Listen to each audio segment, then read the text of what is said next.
Tonight, you are sleeping aboard the largest ship in the world. It is Sunday, the 14th of April, 1912. The time is almost 11:40 at night. The Atlantic beneath you is perfectly calm.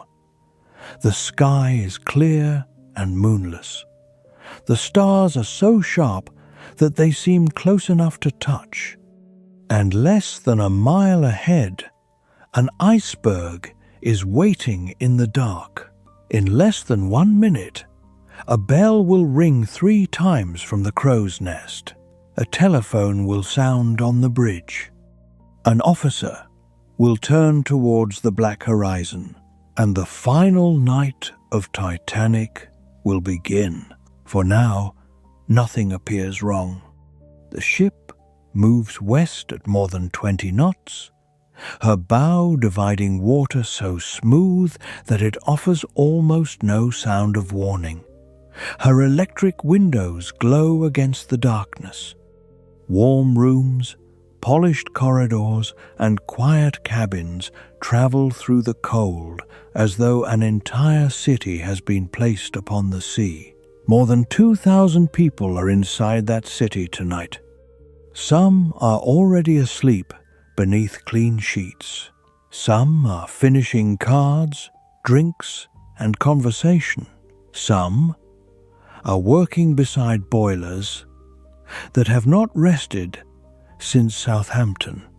2 wireless operators are still sending passenger messages across the Atlantic.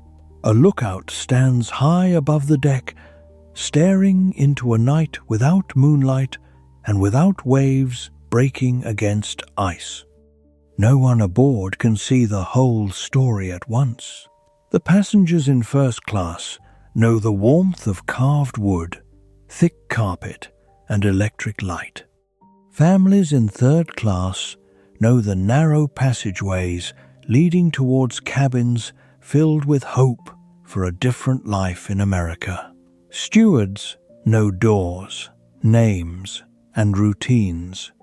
Firemen know heat, coal, and the red mouths of furnaces. Officers know speed, compass headings, and the reports arriving from other ships. Each person knows one small part of Titanic, but the ship is too large for any single person to hold completely in the mind. Tonight, you will move through those parts slowly. You will enter the ship before the collision, while the voyage still feels ordinary. You will hear how Belfast built a vessel longer than many city streets, and how thousands of workers turned drawings into steel. You will stand on the quay at Southampton as passengers board for New York. You will walk through first class, second class, and third class without treating any one of them as the whole ship. You will descend below the public rooms into the machinery that keeps the lights burning and the propellers turning. You will follow the ice warnings as they arrive.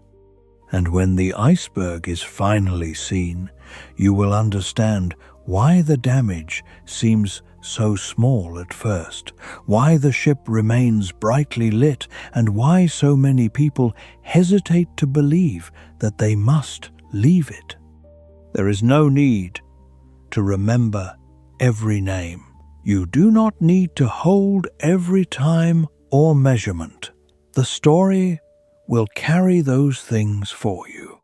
You may listen closely while you are awake, and let the details become distant when sleep begins to arrive. I will keep watch. Around you, Titanic is alive. The 4th funnel rises above the boat deck, though it is not connected to the main boiler exhaust in the same way as the 3 funnels before it. It helps ventilate the ship and completes the powerful silhouette expected of a great liner. Far below, 29 boilers have fed steam towards enormous engines. 2 reciprocating engines turn the outer propellers.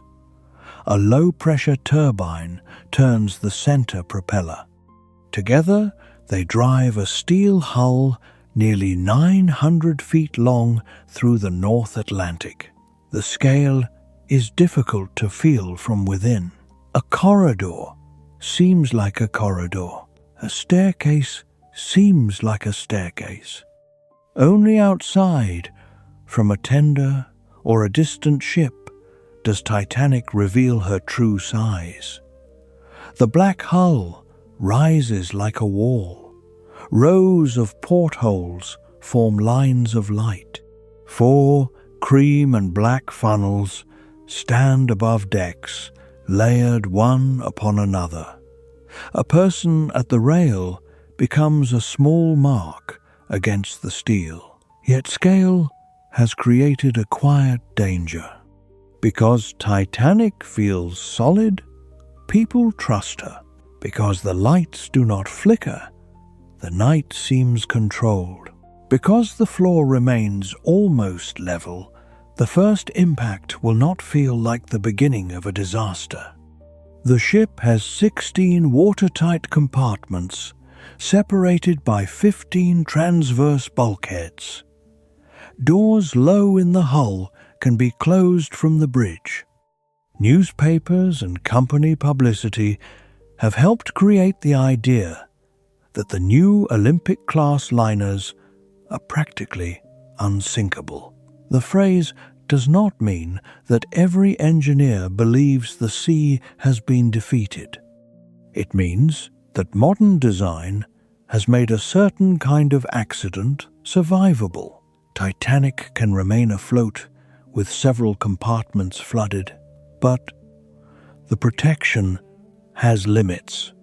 The bulkheads rise high enough for the accidents designers expected, not high enough for the sequence that will begin tonight. When the bow settles, water will not need to tear through each bulkhead. It will simply rise above the top of one and spill into the next, like water filling an ice tray held at an angle. That explanation is still hours away from the passengers. At 11:39, Titanic remains the safest place they can imagine. The North Atlantic outside is far colder than the rooms within. Sea temperature near the ship is below freezing because salt water freezes at a lower temperature than fresh water. A person entering it will lose useful movement within minutes. But no one is preparing to enter the sea. Dinner clothes hang in cabins. Shoes rest beside beds. Children sleep while parents speak quietly. Mail waits in sacks lower in the ship, addressed to people who believe it is still crossing towards them. Luggage contains keys to houses not yet seen, family photographs, work tools, wedding clothes, and documents for a new life. None of these objects knows it is on a famous ship. The people who packed them did not board a legend. They boarded transport, a workplace, a temporary home, a bridge between one continent and another. The tragedy of Titanic is often remembered through scale and luxury. The grand staircase, the enormous hull, the rich passengers, the iceberg. But a ship does not become tragic because it is grand. It becomes tragic because ordinary plans continue inside it until the moment they cannot. Someone intends to send a letter from New York. Someone intends to meet a brother at the pier. Someone has accepted a job. Someone has promised to return. Someone is traveling only because another vessel's sailing was cancelled. Someone is awake tonight because the engines make sleep difficult. Someone is asleep because the engines make the ship feel safe. High above them, the lookouts peer forward. The binoculars that later stories will make famous are not in their hands, but even binoculars are most useful after something has been seen. The real difficulty tonight is the flat sea. An iceberg is often revealed by waves breaking white against its base. There are no waves here, only a dark mass against darkness. The ship continues. At 20 knots, 1 minute covers more than 600 meters. The horizon approaches quickly, even when nothing seems to move. The lookouts scan from side to side. Their eyes adjust to starlight. One of them notices that a small area ahead contains no stars. The absence becomes shape. The shape becomes ice. A hand reaches for the bell rope, but before it rings, we must travel backwards. Because this final minute began not in the Atlantic, but in a Belfast drawing office 4 years earlier, when the largest ship in the world existed only as lines on paper. In 1907, the great shipping companies of Europe are competing for the Atlantic. Cunard has chosen speed. Its new liners, Lusitania and Mauretania, cross quickly and advertise power through turbines, narrow hulls, and record-breaking passages. White Star Line chooses a different promise. Not the fastest crossing, the most comfortable one. Its new ships will be enormous, steady, and luxurious. They will carry wealthy passengers in surroundings that resemble the finest hotels, while also carrying hundreds of emigrants in conditions better than those offered by many older liners. The plan produces 3 sisters, Olympic, Titanic, and a third vessel that will eventually be named Britannic. The work belongs to Harland and Wolff in Belfast, one of the largest shipyards in the world. The yard does not begin with steel. It begins with calculation. Naval architects determine length, displacement, strength, and internal arrangement. They decide where bulkheads will stand, how engines will fit, how coal will travel from bunker to furnace, how passengers will move between decks, and how thousands of tons of ship will bend in an Atlantic swell without breaking. Thomas Andrews, a leading designer and managing director at Harland and Wolff, knows the ship as a system rather than a symbol. He understands that every beautiful public room depends upon hidden structure. A staircase requires support. A swimming pool adds weight. A dining saloon spanning almost the width of the vessel must exist within a hull that still carries stress from bow to stern. Luxury cannot simply be placed on top of engineering. It must be engineered. On the last day of March 1909, Titanic's keel is laid on Queen's Island in Belfast. Even the building place has to be transformed for ships of this size. Great gantries rise above the slipways. Cranes, workshops, and rail lines feed the construction. Olympic and Titanic grow side by side, so large that the surrounding yard seems built around them. Thousands of men take part. Riveters heat metal until it glows, throw it through the air with tongs, catch it and hammer it into place before it cools. Teams work in noise that enters the chest. Steel plates are lifted against frames and held while rivets bind them. Drillers, platers, caulkers, fitters, carpenters, electricians, and painters each touch only part of the vessel. No worker builds Titanic alone. A man may spend weeks on one section of shell plating and never enter the first-class dining room. Another may carve paneling that will travel across the Atlantic above machinery he never sees. The ship grows through specialized labor. It also grows through danger. Shipyard work in 1909 is physically demanding and only partly protected by modern safety practices. Men climb open structures high above ground. Heavy plates swing from cranes. Hot rivets fall. Noise makes warnings difficult to hear. Injuries are common across the industry. Several workers die during Titanic's construction and fitting out, while many others suffer serious injuries in the busy shipyard around them every day. Their names rarely appear in the popular image of the ship, yet every polished surface depends upon hands exposed to heat, height, and weight. By 1911, the hull is ready to launch. The ship has no engines operating, no furnished cabins, and no passengers. She is an immense empty shell supported on the slipway. On the 31st of May, crowds gather.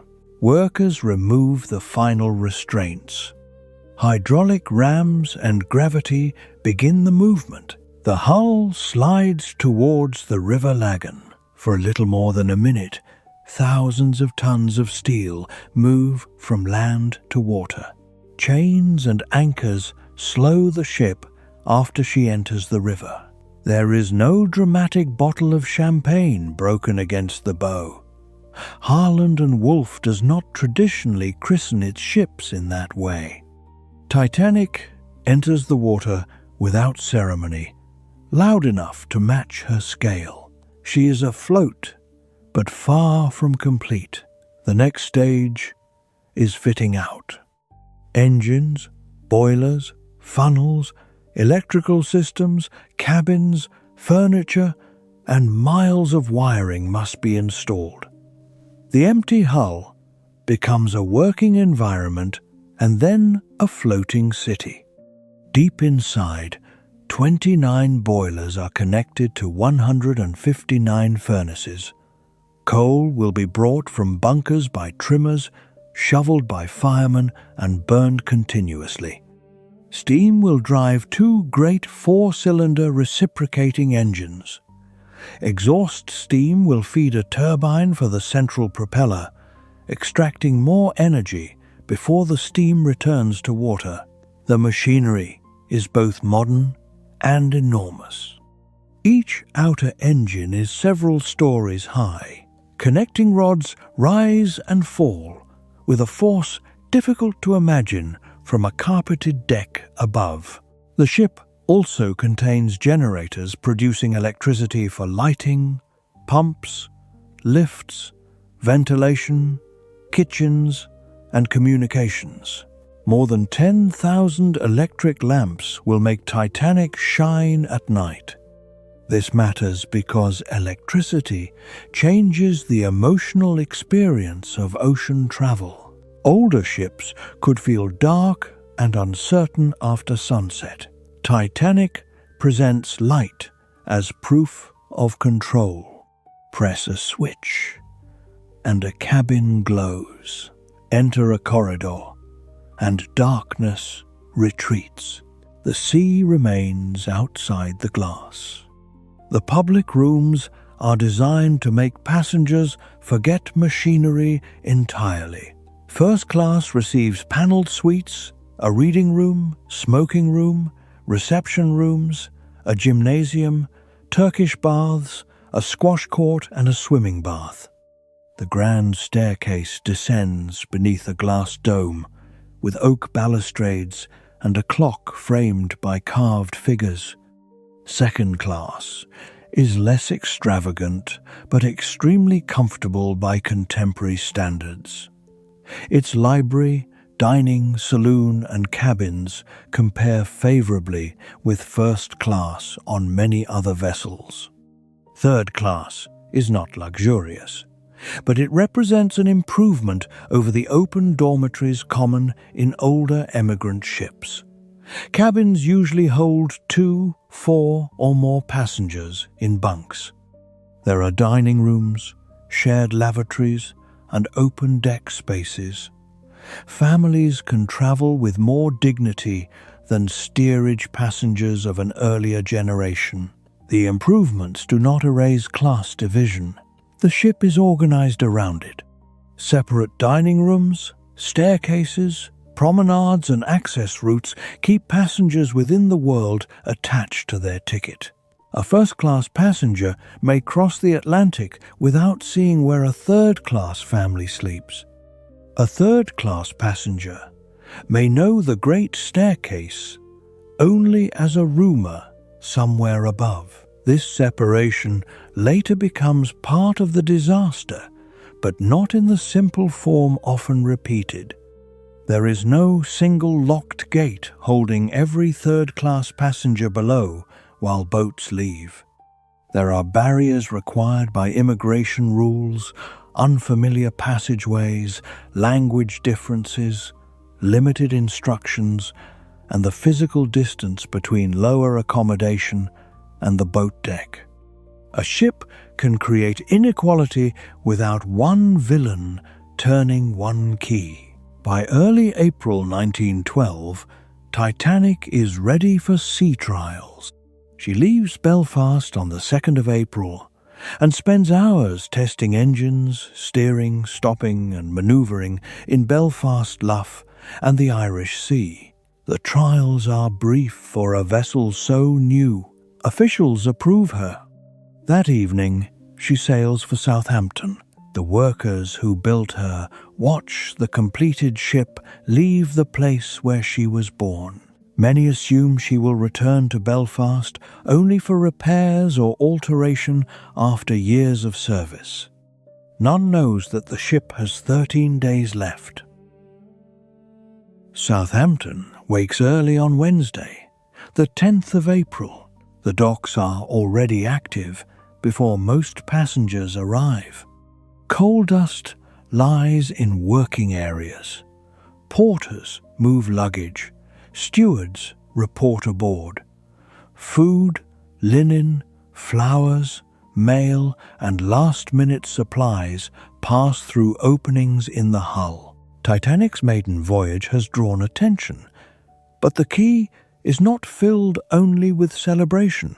For the crew, this is employment. For many passengers, it is departure from one life towards another. A coal strike has disrupted British shipping during the previous weeks. Other sailings have been cancelled, and some passengers have been transferred to Titanic. Coal has been moved from idle White Star vessels to ensure the new liner can cross. The strike also means that thousands of sailors and dock workers are seeking work. Titanic signs on a crew of roughly 900, but many more men hope for a place. The people boarding enter through different doors and with different expectations. First-class passengers arrive with trunks, servants, and names familiar to newspapers. Their tickets can cost more than many workers earn in years. Some travel for business, some for pleasure, and some because the new ship itself is an attraction.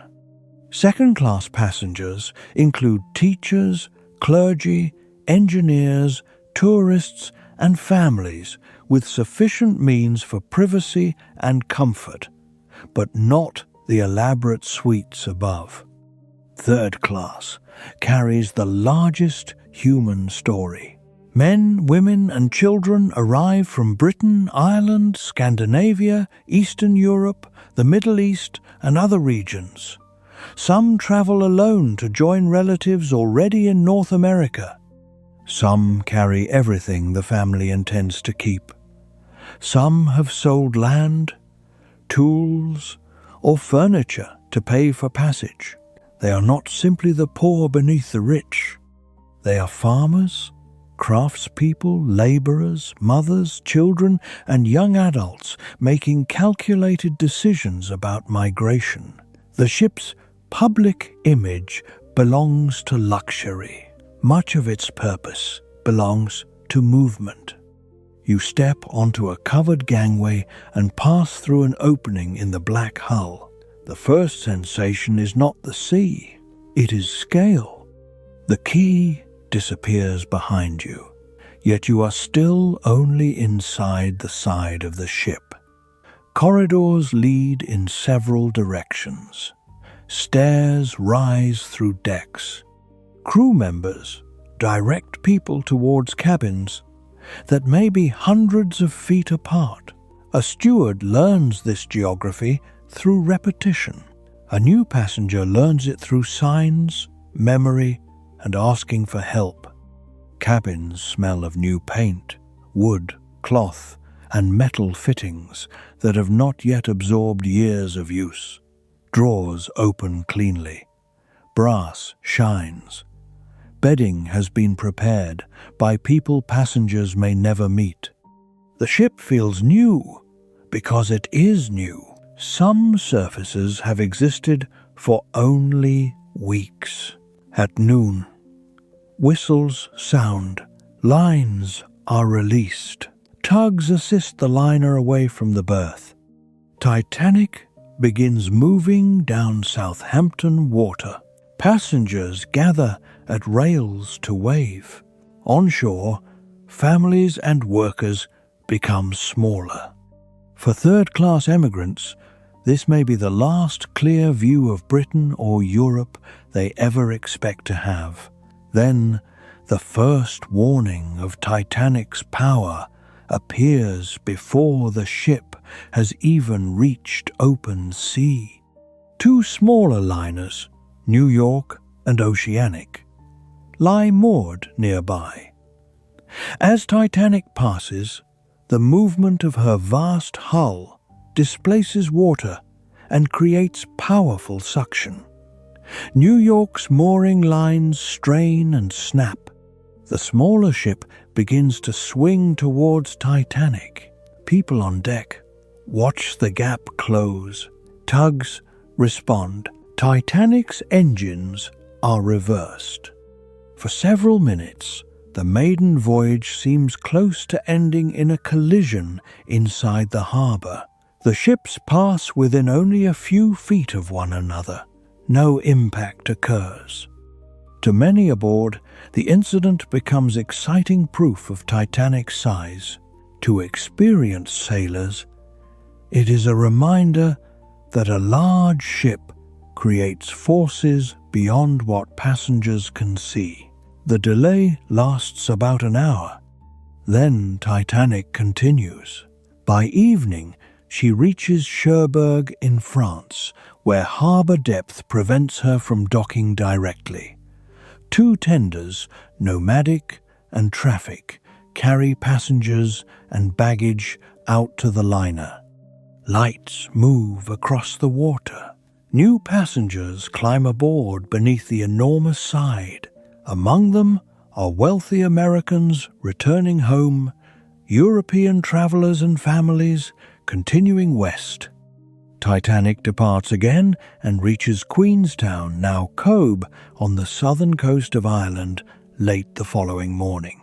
This is the final European stop. More tenders approach with passengers and mail.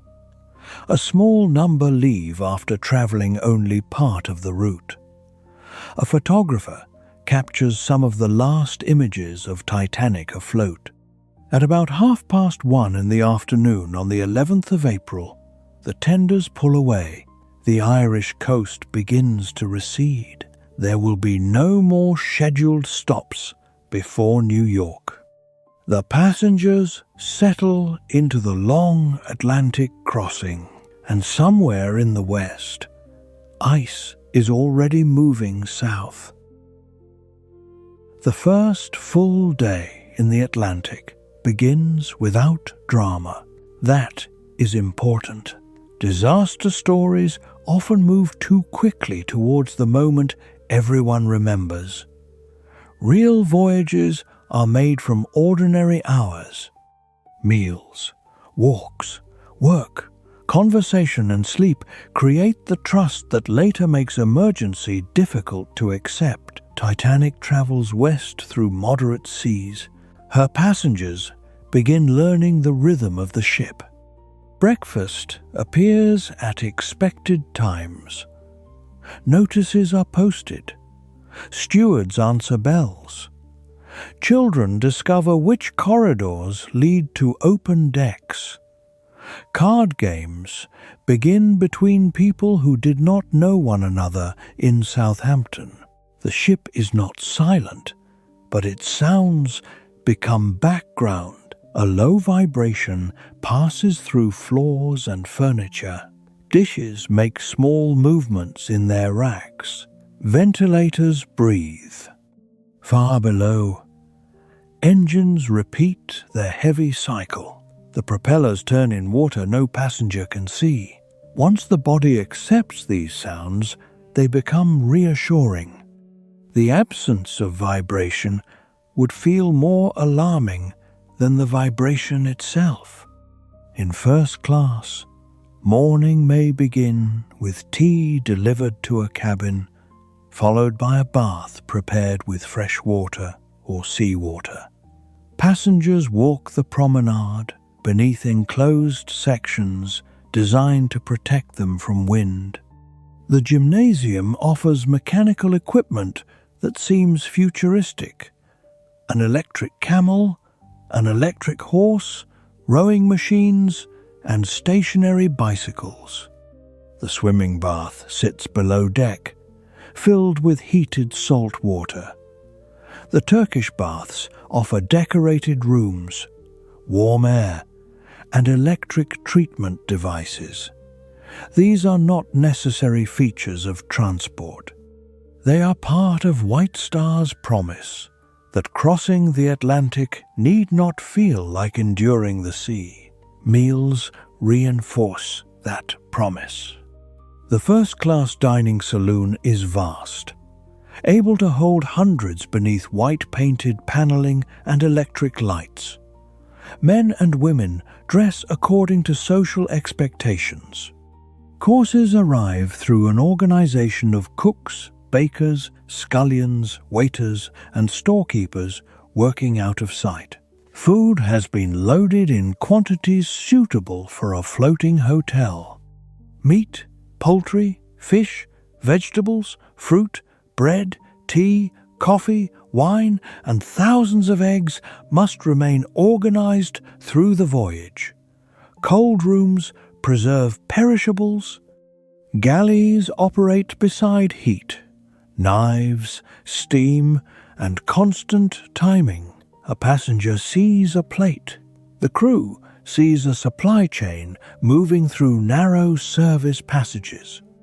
The a la carte restaurant offers a smaller, more fashionable alternative. The Café Parisien, decorated with trellis work and designed to resemble a continental pavement cafe, attracts younger passengers who prefer a less formal atmosphere. Luxury aboard Titanic is not one room. It is the ability to choose between rooms. Second class has its own comfortable world. Passengers dine at long tables in a paneled saloon. A library provides a quiet place to read and write. Cabins have electric light and wash basins. A second-class ticket aboard Titanic can offer accommodation equal to first class on smaller or older ships. This middle world receives less attention because it is neither extreme wealth nor emigrant hardship. Yet hundreds of people live within it. They attend services, make acquaintances, walk their own promenade, and follow the voyage with the ordinary curiosity of travelers. Third class is more crowded, but it is also organized around families and communities. Single men are generally berthed forward, while families and single women are more often accommodated aft. The separation reflects social expectations and immigration controls of the period. Dining saloons provide simple meals at fixed sittings. Food may include porridge, bread, soup, meat, potatoes, fruit, and tea. It is not first-class cuisine, but it is included with passage, a meaningful improvement over earlier voyages where emigrants sometimes supplied and cooked their own food. Music appears wherever passengers have instruments. A fiddle, accordion, or pipe can turn an open area into a temporary gathering. Children move between adults. Different languages share rhythm when words cannot be shared. The third-class journey contains uncertainty, but not only sadness. For many, Titanic is the finest interior they have ever occupied. Electric light is still absent from some homes on land. Running water is not universal. A metal ship with heated rooms and prepared meals can feel like evidence that the future is real. Class boundaries remain visible in gates, signs, and routes. They exist partly because American immigration regulations require steerage passengers to remain separated before health inspection. They also exist because the business model depends upon hierarchy. First-class passengers pay for distance from crowding. Third-class passengers pay for transport. The ship makes both possible by dividing space. Crew divisions are equally precise. The deck department includes officers, quartermasters, lookouts, and able seamen responsible for navigation, steering, maintenance, and boats. The engineering department includes engineers, firemen, trimmers, greasers, electricians, and others who keep steam, machinery, and power operating. The victualling department is largest, including stewards, cooks, bakers, waiters, cleaners, and attendants serving passengers. Then there are 5 postal clerks working in the sea post office. Titanic carries the letters RMS before her name because she is a royal mail ship. Thousands of sacks of mail travel aboard. The clerks sort letters during the voyage so that they can enter the American postal system quickly after arrival. The mail room lies low and forward. Its position is convenient for loading and storage. On the final night, it will be one of the first working spaces to flood. For now, paper moves from sack to sorting frame. Addresses pass through human hands. A letter may contain news of a birth, a payment, an apology, or instructions for meeting someone in New York. The clerks do not read the contents. They organize destinations. Titanic herself is also a destination for messages. The wireless room sits high in the superstructure, close to the officers' quarters. 2 young Marconi operators, Jack Phillips and Harold Bride, work equipment owned and operated by the Marconi Company rather than directly by White Star Line. They send telegrams for passengers and receive navigation reports from other ships. The technology feels almost miraculous. A spark transmitter creates electrical pulses. Antennas strung between the masts send signals through darkness far beyond the horizon. Morse code turns private words into clicks and tones traveling hundreds of miles. Passengers write messages as naturally as they might hand a note to a hotel desk. Arriving Wednesday. All well. Love to family. The operators translate them into code and send them towards coastal stations or other ships. Wireless has transformed the ocean from isolation into connection. It has not yet become a continuously monitored safety service with uniform procedures. Operators serve commercial traffic as well as emergencies. Equipment ranges and staffing differ. Some ships close their wireless rooms at night. That incomplete system will shape the disaster. Titanic has one of the most powerful wireless sets at sea. The ship that will be nearest during the sinking will have its only operator asleep. In the meantime, the voyage remains social. Passengers compare the ship with Olympic, Titanic's slightly older sister. Some notice small design differences. Others debate speed. White Star has not built Titanic to win a record crossing, but a new ship naturally invites questions about what she can do. Captain Edward Smith is familiar to wealthy travelers. He has commanded White Star vessels for years and is approaching retirement. His calm appearance supports the impression that nothing unexpected can occur under his command. Thomas Andrews travels as part of a guarantee group from Harland and Wolff. Builders commonly send specialists on a new ship's first voyage to observe performance and correct defects. Andrews walks with a notebook, recording details that passengers might consider trivial: a door fitting, a piece of furniture, a fan that makes too much noise. He knows the ship not as finished perfection, but as a machine still capable of improvement. This habit later becomes tragic evidence of his character. While passengers admire what has been built, Andrews looks for what can be made safer or better. On the open deck, the Atlantic expands in every direction. For a few days, weather is pleasant. Passengers write, read, and watch the wake. Smoke trails from the first 3 funnels. The fourth vents, galleys, and machinery spaces, adding to the balanced profile. At night, the ship becomes a moving constellation. Rows of electric portholes shine above black water. From a distance, Titanic looks impossible to lose. A passenger list can make the people aboard Titanic appear organized.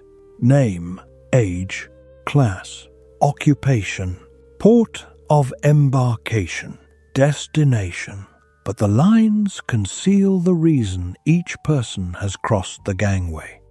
Some journeys have been planned for months. Others exist because a different ship did not sail. A family may have chosen Titanic because the fare, timing, and destination fit a narrow opportunity. A wealthy traveler may have changed plans because the new liner promised comfort. A crewman may have signed on only because a coal strike left too many sailors competing for too few places. Chance has already shaped the passenger list before the iceberg enters the story. Among the first-class passengers are industrialists, writers, military officers, social figures, and servants traveling with them. Newspapers will later focus on the famous names because wealth creates records. The death of a millionaire produces headlines. The death of a laborer can leave only a line in a local paper. Aboard the ship, both occupy the same finite night. Second class contains lives less likely to become legend, but central to the crossing. Teachers travel towards new posts. Clergy return from visits.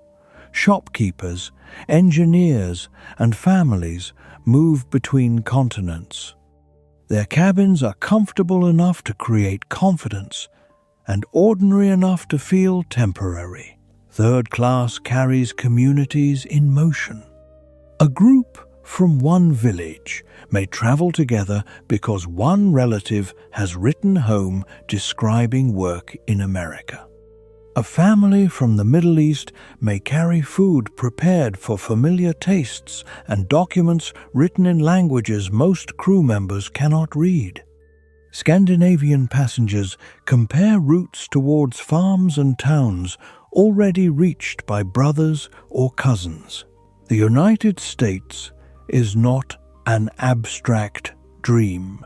It is an address folded inside a pocket. A street in New York, a mine in Pennsylvania, a farm in the Midwest, a factory town in Massachusetts, a train to be taken after inspection at Ellis Island. Children aboard may understand only that the adults have sold furniture and said goodbye to grandparents. Teenagers may feel excitement stronger than fear. Parents carry the knowledge that return may be impossible if the new life fails. Luggage, therefore, means more than clothing. A trunk can contain tools needed for work, religious objects, photographs, letters of introduction, and the best garments a family owns. When stewards later tell passengers to leave luggage behind, they are asking people to abandon the portable proof of who they are. Some obey immediately. Some return to cabins. The decision later appears irrational only because we know the ship will vanish. Before midnight, a passenger has been trained by every stage of travel to protect papers and belongings. The crew also carries unfinished lives. Many stewards are Southampton men supporting families ashore.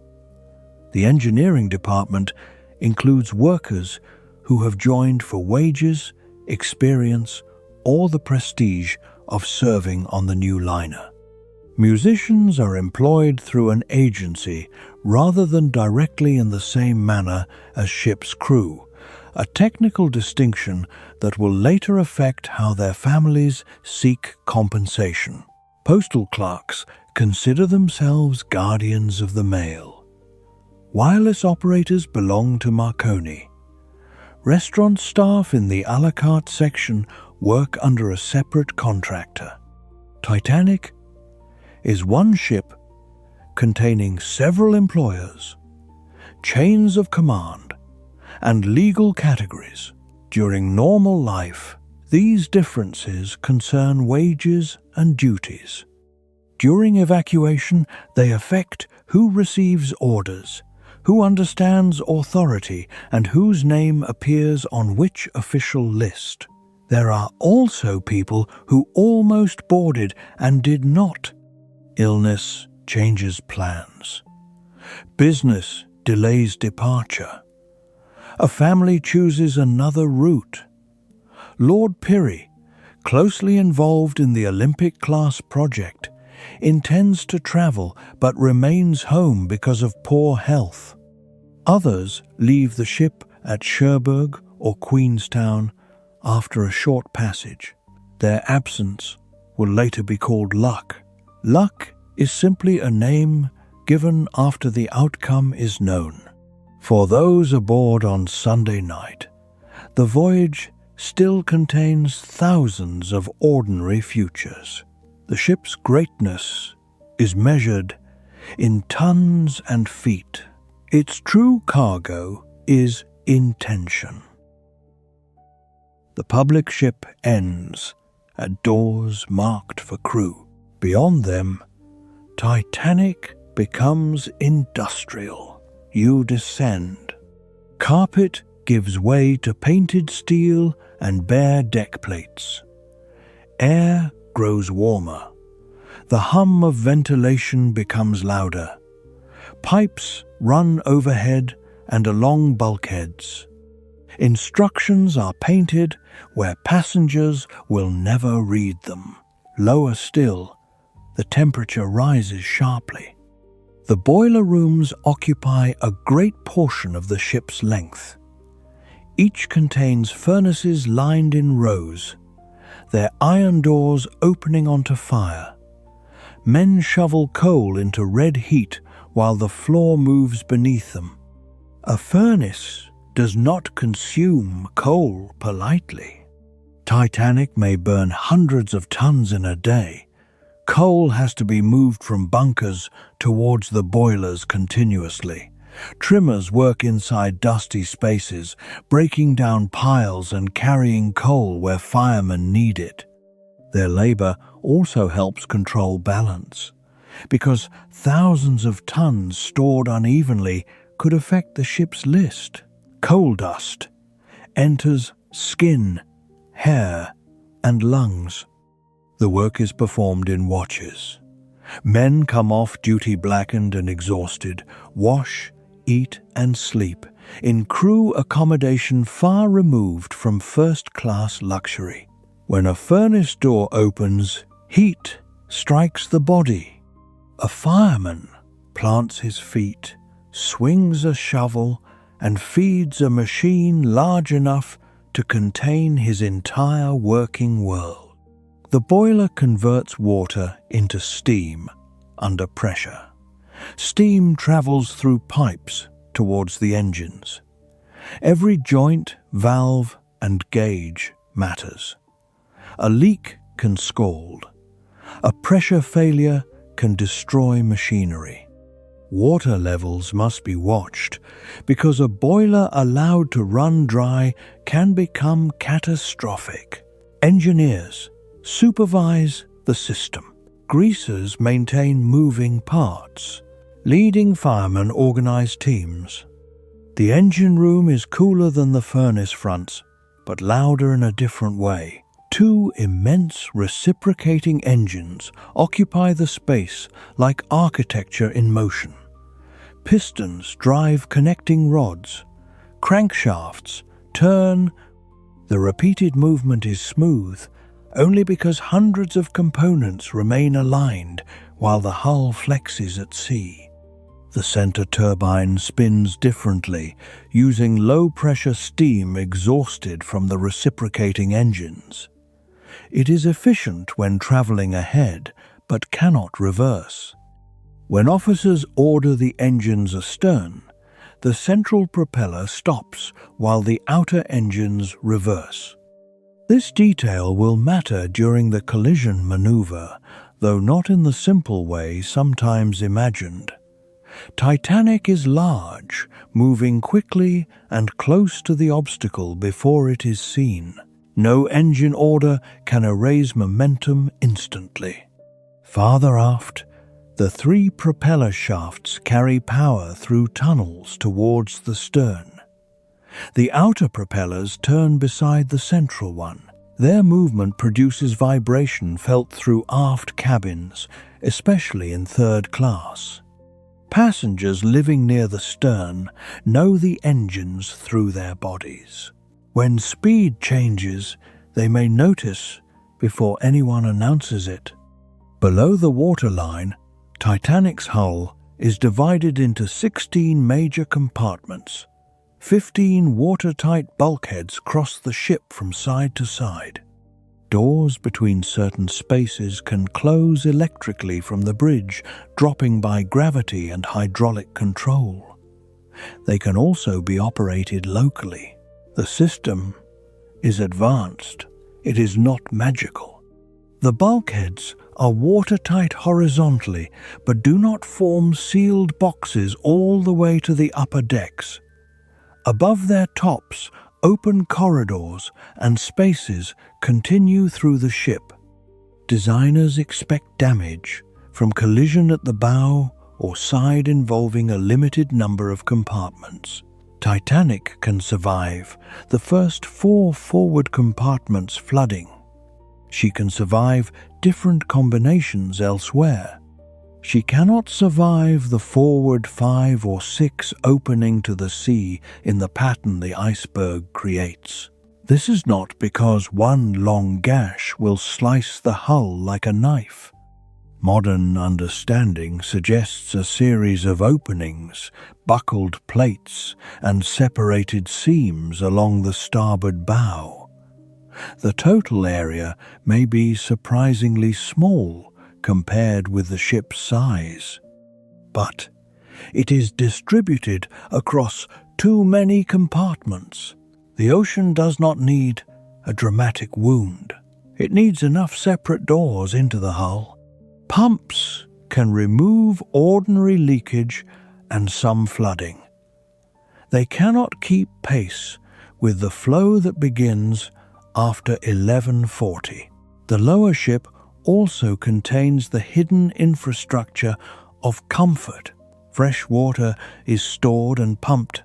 Sewage and waste move through systems. Refrigeration machinery preserves food. Laundry, bakeries, and kitchens support daily life. Electric generators turn steam into power. The ship's 4 main generating sets and smaller emergency units feed circuits spreading through decks. Electricians maintain dynamos, switchboards, and wiring. They are rarely seen by passengers unless a light fails. On the final night, they will keep power available while seawater moves forward through the ship. The lights will remain one of the reasons people delay fear. A sinking vessel is expected to become dark. Titanic stays illuminated for most of her final hours. Deep forward are cargo holds, baggage spaces, and the mailroom. Motor cars, trunks, food, and personal belongings travel near the bottom of the ship. The famous automobile carried by passenger William Carter is not displayed like a museum piece.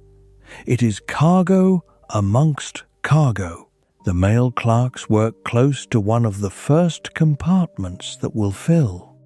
After the collision, they will see water rising and attempt to save sacks by carrying them upwards. Paper becomes impossibly heavy when wet. Their effort will continue even after the mail can no longer matter. Crew passageways connect spaces in ways unfamiliar to passengers. There are ladders, companionways, and doors used for work rather than elegance. During normal operation, the arrangement is efficient. During emergency, it creates 2 different maps of the same ship. A steward can move quickly because he knows the service routes. A passenger may reach a dead end, turn back, and lose minutes. Third-class passengers face the greatest distance from the boat deck. Some cabins lie several decks below and far forward or aft. Instructions must travel through stewards who do not all receive the same information at the same time. Language creates another layer. Warnings given in English may not be understood immediately by families speaking Swedish, Finnish, Arabic, Armenian, or other languages. A ship can be technically advanced and humanly confused. Above all these spaces lies the polished world passengers know. Music, tea, and conversation continue because the machinery below remains stable. The relationship is complete. First class depends upon coal dust. Electric elegance depends upon furnace heat. A quiet reading room depends upon men working, where conversation is almost impossible. When the final emergency begins, those hidden workers will not be the first to reach the boats. They will be the people keeping the ship alive long enough for others to leave. Sunday dinner begins, while daylight still touches the western sky. In first class, passengers read a menu that will later become an artifact because it happens to be the final one. At the time, it is simply a long sequence of choices: soup, fish, meat, vegetables, puddings, fruit, and cheese arrive through doors from the galley. Glass catches electric light. Stewards move between tables with the controlled speed of people performing familiar work inside an unfamiliar new ship. Conversation does not center upon death. Passengers discuss business, travel, the cold weather, and the ship itself. Some compare Titanic with hotels in London, Paris, or New York. Some plan appointments after arrival. Others leave early for cards or coffee. Second-class diners finish a simpler meal and move towards the library or smoking room. Third-class passengers eat according to their own sittings, sharing tables with people who may become neighbors in America or disappear from one another after inspection. The final evening is not one shared event. It is hundreds of evenings happening in parallel. A steward folds linen. A cook cleans a surface. A child refuses sleep. A man writes the final lines of a letter he expects to post in New York. Outside, temperature falls and breath becomes visible. Passengers who walk after dinner soon return indoors. The sea is too calm to produce the dramatic horizon expected in an ocean story. There is no storm to create caution, no fog to force slow speed, no wind to make the ship feel vulnerable. Calm appears to be safety. By 10 o'clock, public rooms gradually empty. The heating remains steady. Electric lamps remain bright. Beds have been opened by stewards, water placed in carafes, curtains drawn. The ship becomes quieter without becoming still. Behind the walls, ventilation continues. Below, coal enters fire. Above, lookouts begin a watch in air much colder than the rooms passengers have left. The distance between comfort and danger is measured only in decks. Sunday begins cold and bright. Titanic has entered a region where ships are reporting ice. The North Atlantic shipping lanes are not fixed lines painted on water. Routes shift with season, weather, and information. Captains make decisions according to distance, speed, and known hazards. In spring, icebergs break from Greenland glaciers, drift through Baffin Bay, and move south with the Labrador Current. Most melt before reaching busy routes. Some travel far enough to cross them. The winter of 1911 to 1912 has produced unusual ice conditions.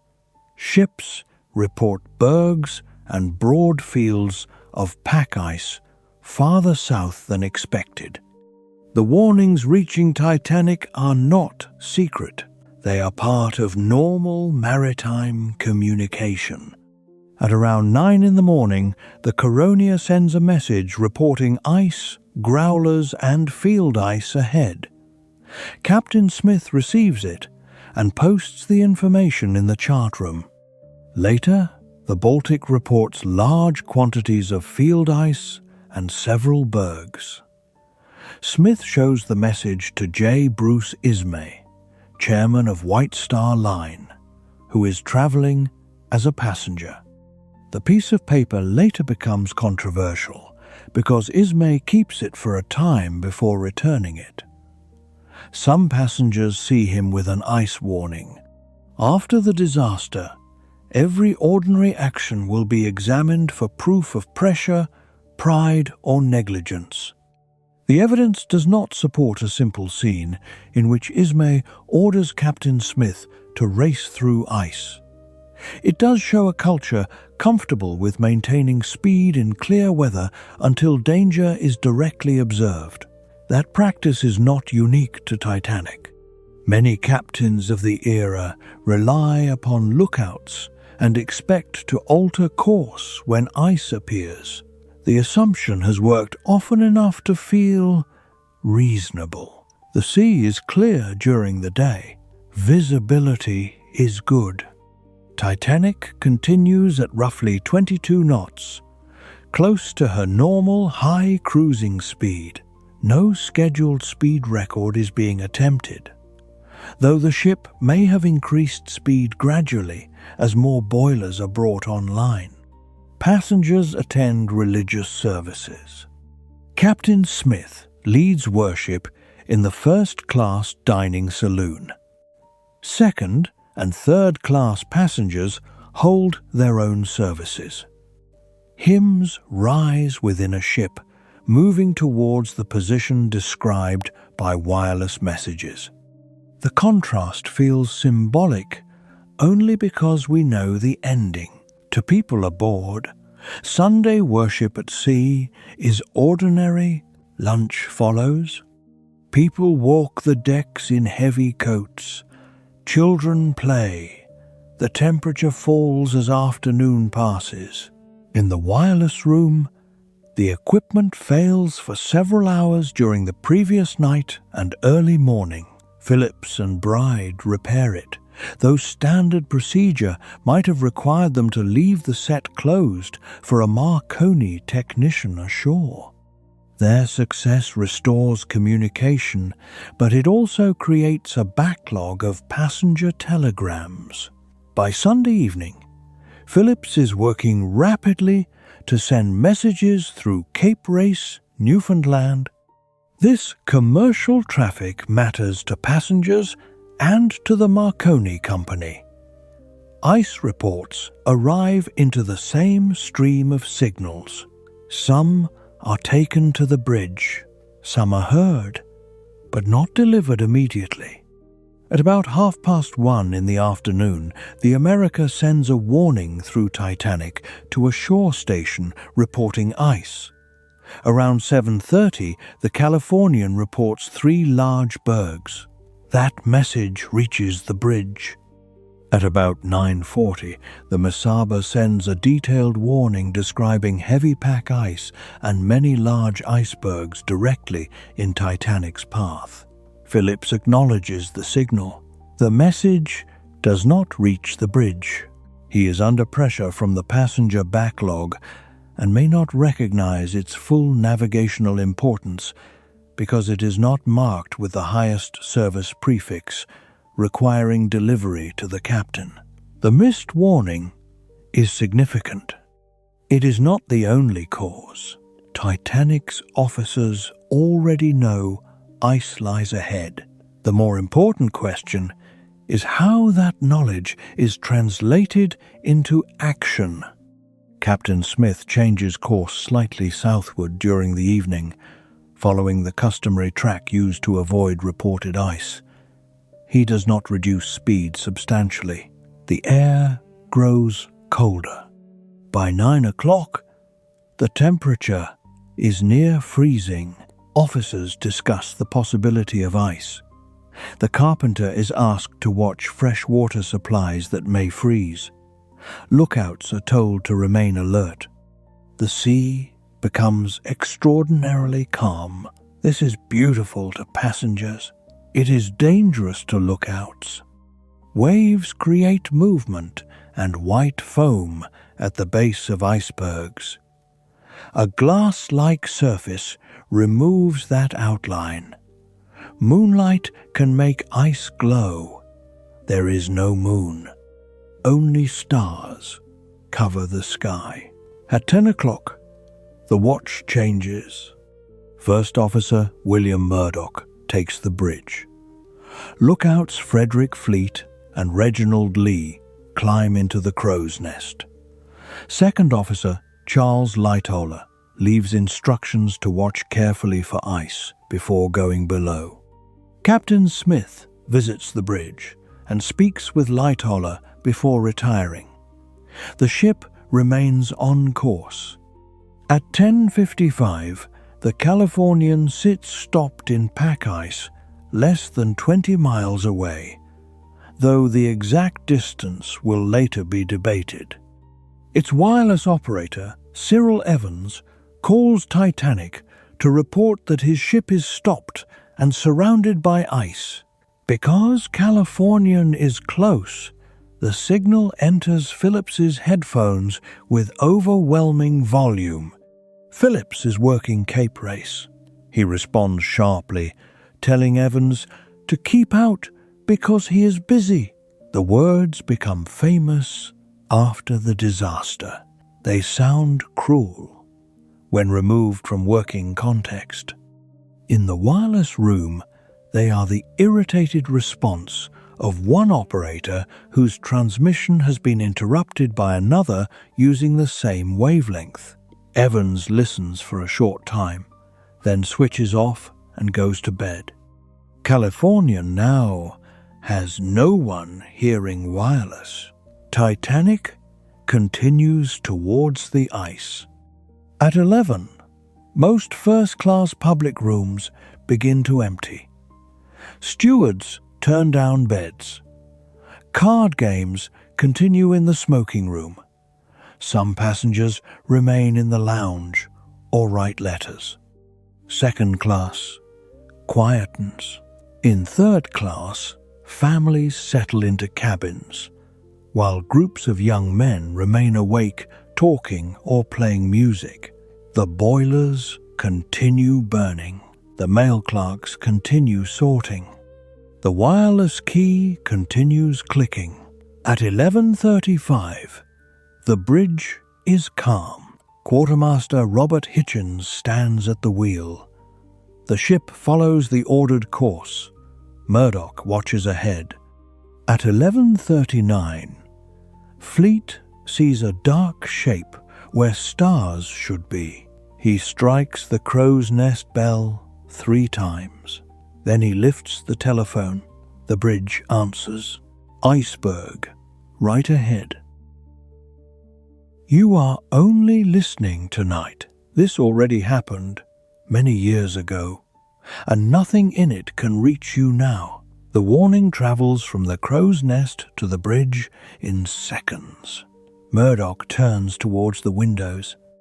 A shape has emerged directly ahead, darker at its base and pale where starlight touches ice above the water.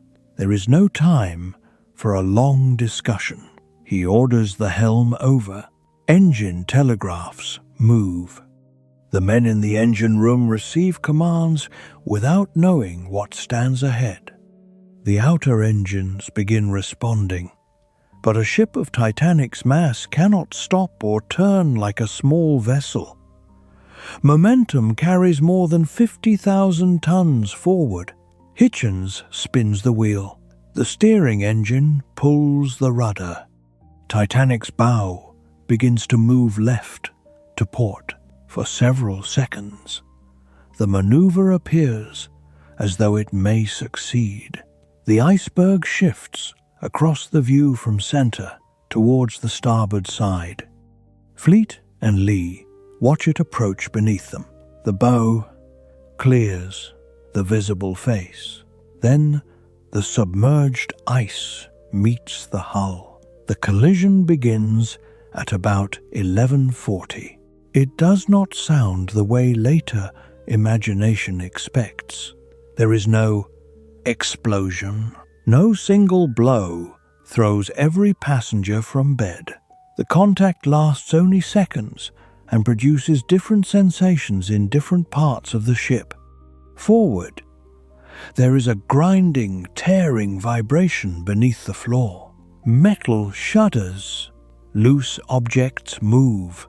People awake and wonder whether a propeller blade has broken or the ship has struck something small.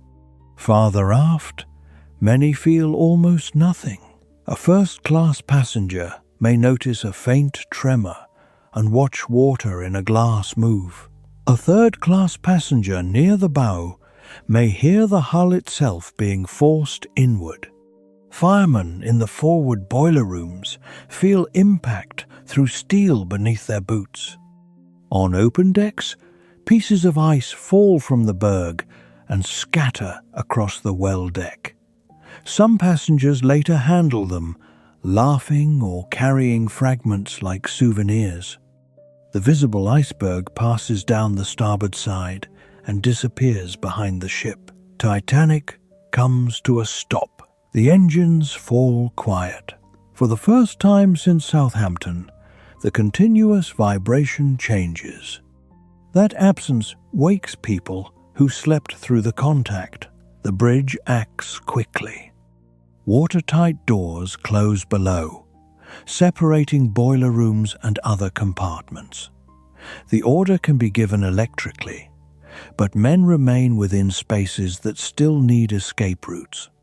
The doors can be opened locally from either side and will close again. Captain Smith reaches the bridge, summoned by the change in motion or the collision itself. He asks, "What has happened?" Murdoch reports, "The iceberg and the maneuver." The ship's carpenter and officers begin sounding tanks and compartments. Thomas Andrews is called. Below, the true scale becomes visible first. In the forward peak and cargo holds, seawater enters through damaged shell plating and separated seams. The pressure at depth drives it inward with force. The iceberg has not opened one enormous cut. It has damaged the hull at several points along roughly 300 feet of the starboard side, admitting water to too many compartments. The first 5 forward compartments begin flooding. A 6th is affected more slowly. The mailroom receives water. Postal clerks see it rising and begin moving sacks upwards. They work as though the mail can still be saved because their training has not prepared them to abandon it. In Boiler Room 6, water enters low along the side.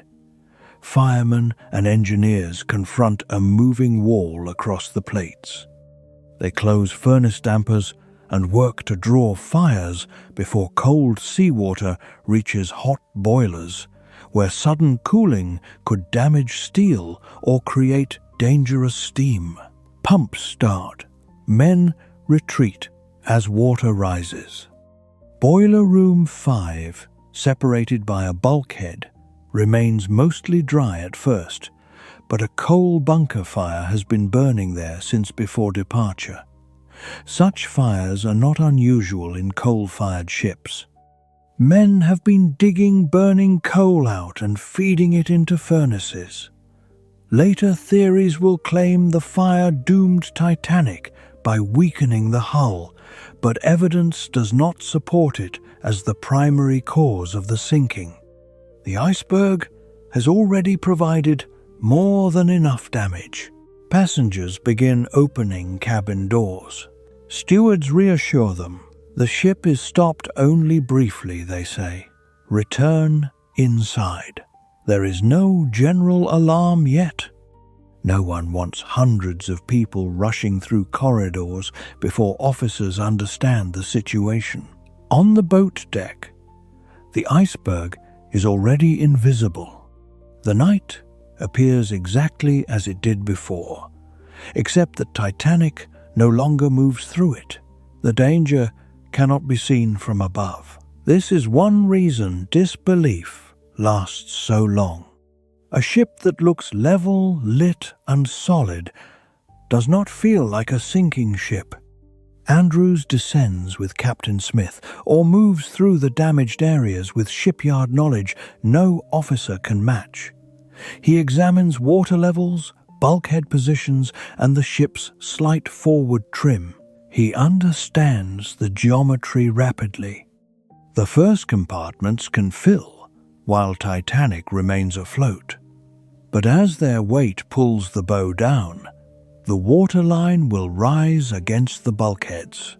Because those barriers do not reach a single continuous watertight deck high enough to contain the flood, seawater will spill backwards from compartment to compartment.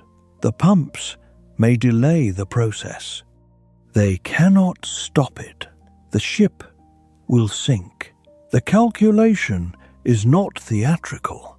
Andrews does not need to see the future in detail. He needs only the rate of water, the number of open compartments, and the height of the bulkheads. Captain Smith asks how long remains.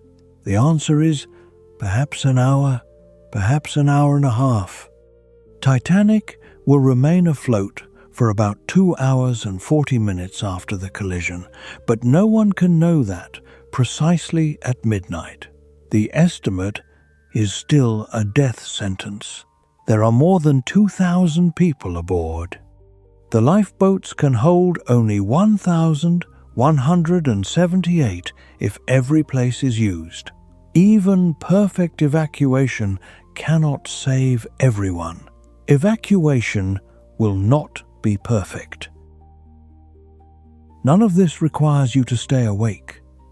You may let it grow distant at any point, and the story will still find its end without you. Shortly after midnight, Captain Smith orders the lifeboats uncovered and passengers brought to the boat deck with life belts. Stewards move through first, and second-class corridors knocking on doors. Dress warmly. Put on your life belt. Go up on deck. The instructions sound precautionary because officers are trying to prevent panic and because many stewards do not yet know the ship is doomed. Passengers respond according to what they can observe. The cabin is warm. The deck outside is freezing. The ship appears stable. A cork life belt is uncomfortable and difficult to wear over formal clothing. Some people laugh at the sight of one another dressed in coats and life jackets.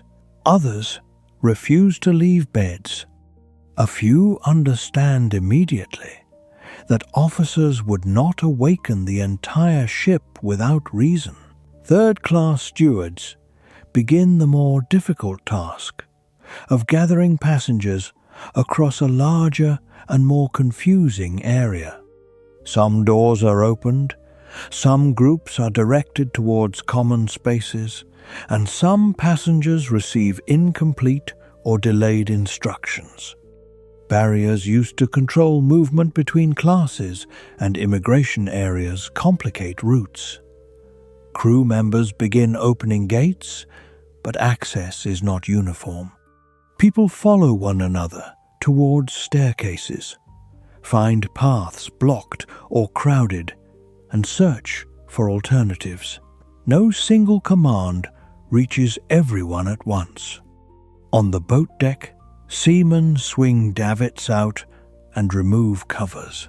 Titanic carries 14 standard wooden lifeboats, 2 smaller emergency cutters, and 4 collapsible boats with canvas sides. Together they meet and exceed the British Board of Trade regulations, which calculate required boat capacity largely according to tonnage under rules written for smaller ships. The law has not kept pace with scale. The davits themselves can handle more boats than Titanic carries. During design, proposals for a larger number are reduced. Boat deck appearance, passenger space, and confidence in the ship's compartment system all contribute to the decision. The result now stands exposed beneath the stars. 20 boats, more than 2,000 people. Officers assign crews and prepare falls. Many seamen have received limited practical lifeboat training aboard this new ship. A drill planned for Sunday morning was cancelled by Captain Smith for reasons never established with certainty. The lack of a full drill matters because lowering a boat from a high deck at night is complicated even in calm water. Plugs must be in place, gripes released, falls cleared, oars, water, and equipment checked. People must enter without overloading one side. The boat must descend evenly, controlled by ropes at bow and stern. A mistake can tip passengers into the sea or crush the boat against the hull. Officers also worry whether the boats can safely carry their rated capacity while hanging from the davits. They are designed and tested for it, but some officers have not personally lowered them fully loaded. This uncertainty contributes to boats leaving with empty seats. On the bridge, distress preparations begin. The ship's position is calculated and sent to the wireless room at about 12:15. Smith tells Phillips and Bride to call for assistance. Phillips transmits CQD, the established Marconi distress signal. MGI, CQD. Titanic's call sign enters the night. The message reaches ships across the North Atlantic. Some are too far away. Some are moving through ice. Some do not hear. The Olympic, Titanic's sister, is hundreds of miles distant. The Frankfurt responds but is far away and causes frustration by asking for information already sent. The Mount Temple turns towards the position but encounters ice. The Baltic and other vessels answer from distances impossible to cover before morning. Then Carpathia hears. Its operator, Harold Cottam, has finished his official watch and is preparing for bed, but keeps his headphones on briefly while listening to Cape Cod traffic. He hears Titanic being called and contacts Phillips. The reply is urgent. "Come at once. We have struck a berg." Carpathia is about 58 miles away. Its captain, Arthur Rostron, is awakened. He does not waste time debating whether the message is genuine. He orders the ship turned and driven towards Titanic at the greatest safe speed possible. Carpathia is smaller and slower, capable of perhaps 17 knots under ordinary conditions. Rostron pushes the engines beyond usual performance. He orders heating and hot water cut to direct steam towards propulsion. Extra lookouts are posted. Lifeboats are prepared. Blankets, hot drinks, and medical spaces are organized. Gangway doors are opened. Ropes and slings are readied to lift children or injured survivors. The crew does all this while entering the same ice field that has damaged Titanic. Rostron calculates that arrival will take around 4 hours. Titanic does not have 4 hours. The ship nearest to Titanic is Californian. Its crew can see rockets on the horizon, but its wireless operator has gone to bed. Officers observe a large passenger vessel behaving strangely. They try signaling with a Morse lamp and receive no clear answer. The rockets are white rather than a consistently recognized color, though distress rockets do not need to be read under the rules. The officers do not interpret them with the urgency required. Captain Stanley Lord is informed, asks questions, and remains uncertain about the ship's identity and distance. Californian does not come. The gap between seeing distress and understanding distress becomes fatal. Aboard Titanic, the bow has settled enough to create a slight slope. Water rises through forward spaces. Squash court level is approached. Boiler room 6 is abandoned. Men retreat behind the next watertight door and continue working. The ship's forward well deck draws closer to the sea. Still, the public rooms remain bright. The orchestra gathers and plays music, probably light popular pieces intended to calm passengers. The exact final tune will never be established with certainty. Survivors remember different melodies. What matters is not whether the band plays one famous hymn. What matters is that 8 musicians choose to keep playing while the ship around them changes. Music provides structure where announcements do not.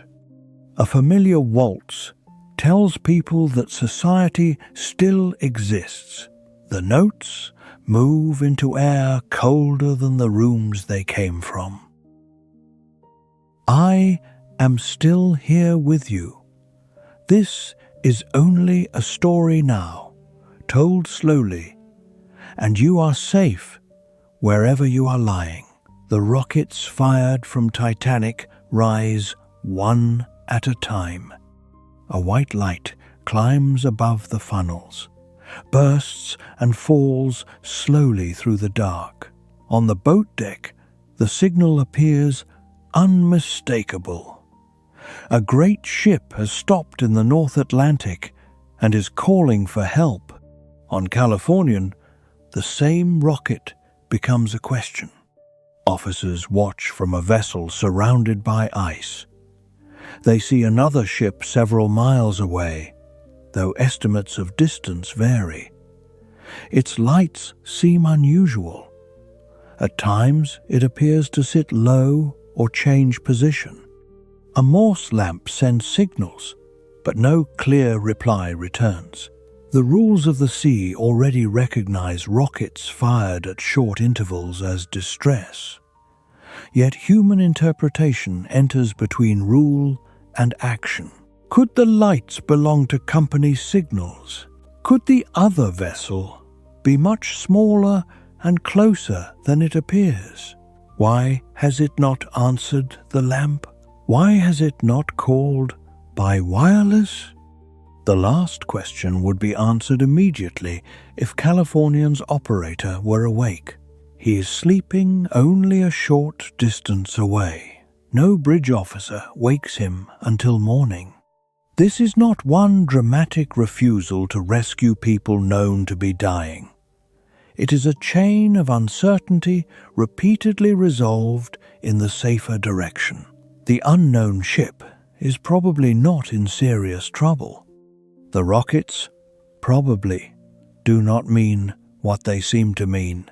The captain probably does not need to come to the bridge again. Each assumption saves effort in the moment. Together, they remove the closest possible help. Aboard Titanic, officers cannot know this chain is occurring. They see a light on the horizon and believe a ship may be approaching. Some passengers are told to row towards it. The light seems close, then distant, then disappears behind haze or changing angle. Hope becomes attached to it. A boat, leaving half full, may appear less dangerous if another vessel is expected within minutes. A husband may step back from a place because he believes he will board the next boat and transfer later.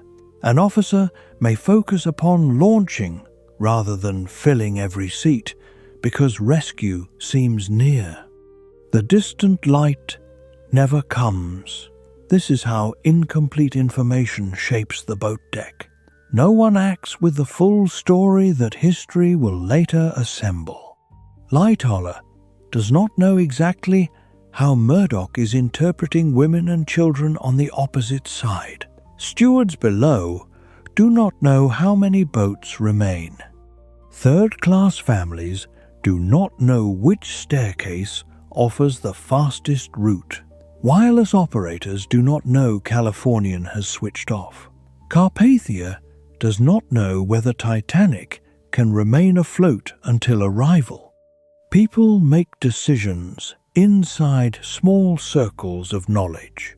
The later mind looks down upon the complete map and asks why everyone did not move correctly. There was no complete map aboard. There were corridors, rumors, orders, reassurances, and visible changes arriving at different times. The ship's size slows truth. A fact known on the bridge can take minutes to reach a steward.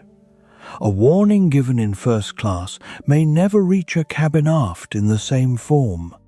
A passenger entering the boat deck at 12:40 sees a different emergency from one arriving at 1:40. At 12:40, the ship looks safer than the boat. At 1:40, the boat looks like the last solid object in the world. The rockets continue.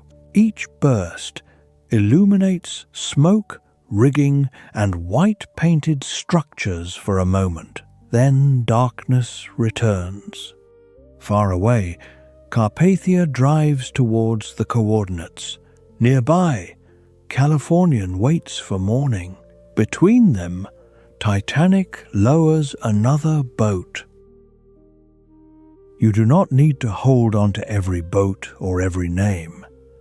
Let the details pass through you, the way water passes beneath a hull. The first lifeboat to leave is number 7 on the starboard side, lowered at about 12:45. It can carry 65 people. It leaves with roughly 28. From the deck, the empty seats are not always obvious. The boat hangs far above black water. Officers fear that the falls or hull may fail under a full load. Passengers fear exchanging a brilliantly lit ship for a small open boat in the freezing Atlantic. Some women refuse to enter without husbands. Some passengers step back because no visible emergency justifies the risk. A person standing beside Titanic's rail sees steel beneath the feet, officers in uniform, and windows glowing across several decks. The lifeboat below looks fragile and distant. The rational choice appears to be staying aboard. Only later does that choice become incomprehensible. On the port side, Second Officer Lightoller interprets the order as women and children only. If no women are waiting, seats may remain empty rather than being offered to men. On the starboard side, Murdoch generally allows men to enter when no women or children are immediately available. The difference produces uneven survival that later seems arbitrary because it is arbitrary.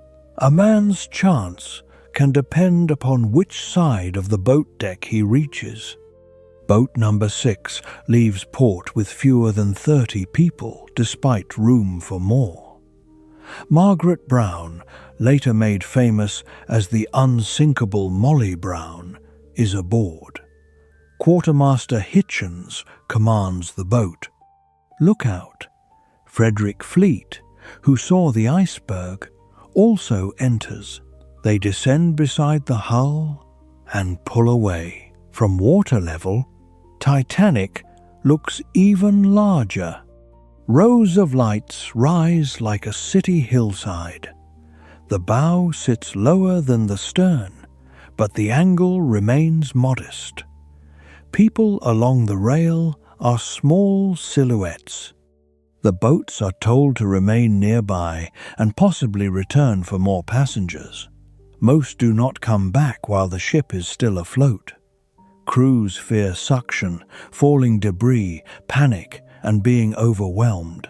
These fears are not imaginary.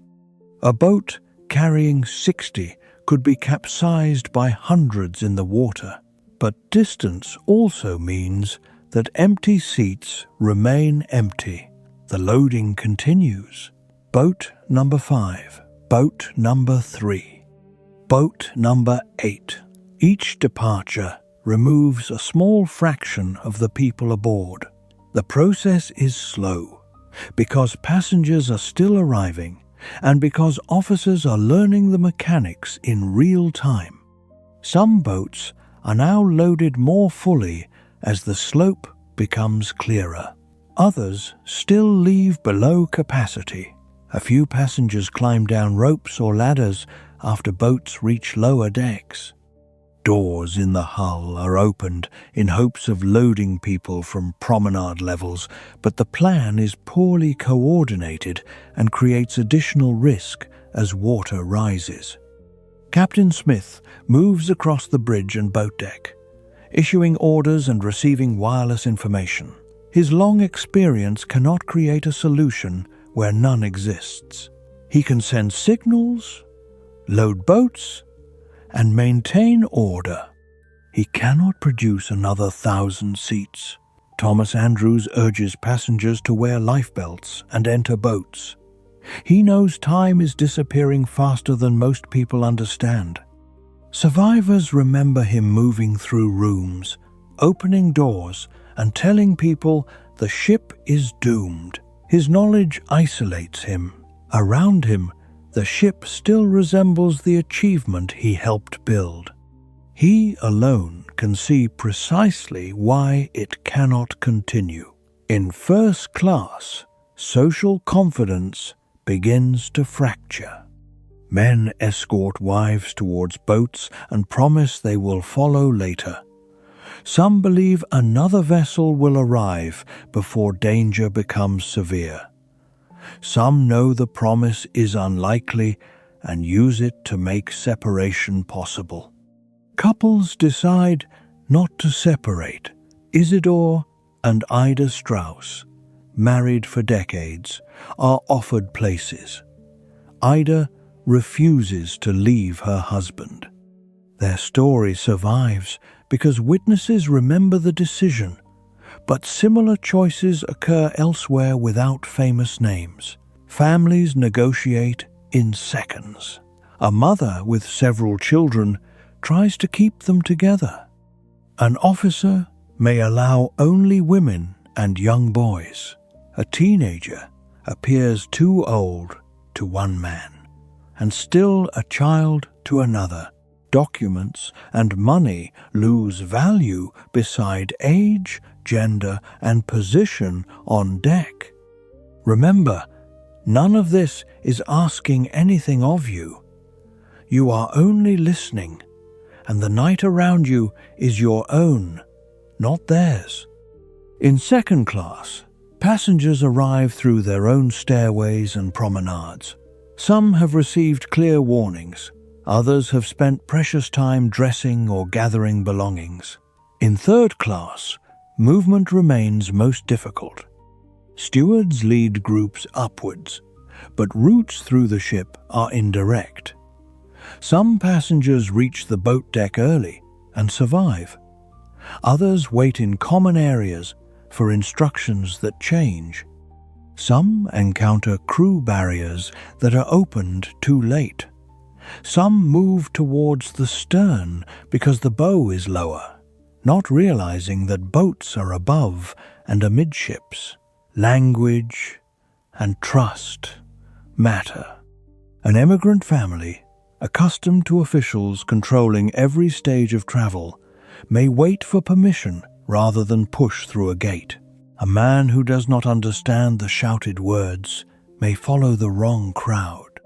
A mother may return for luggage containing all legal papers and money.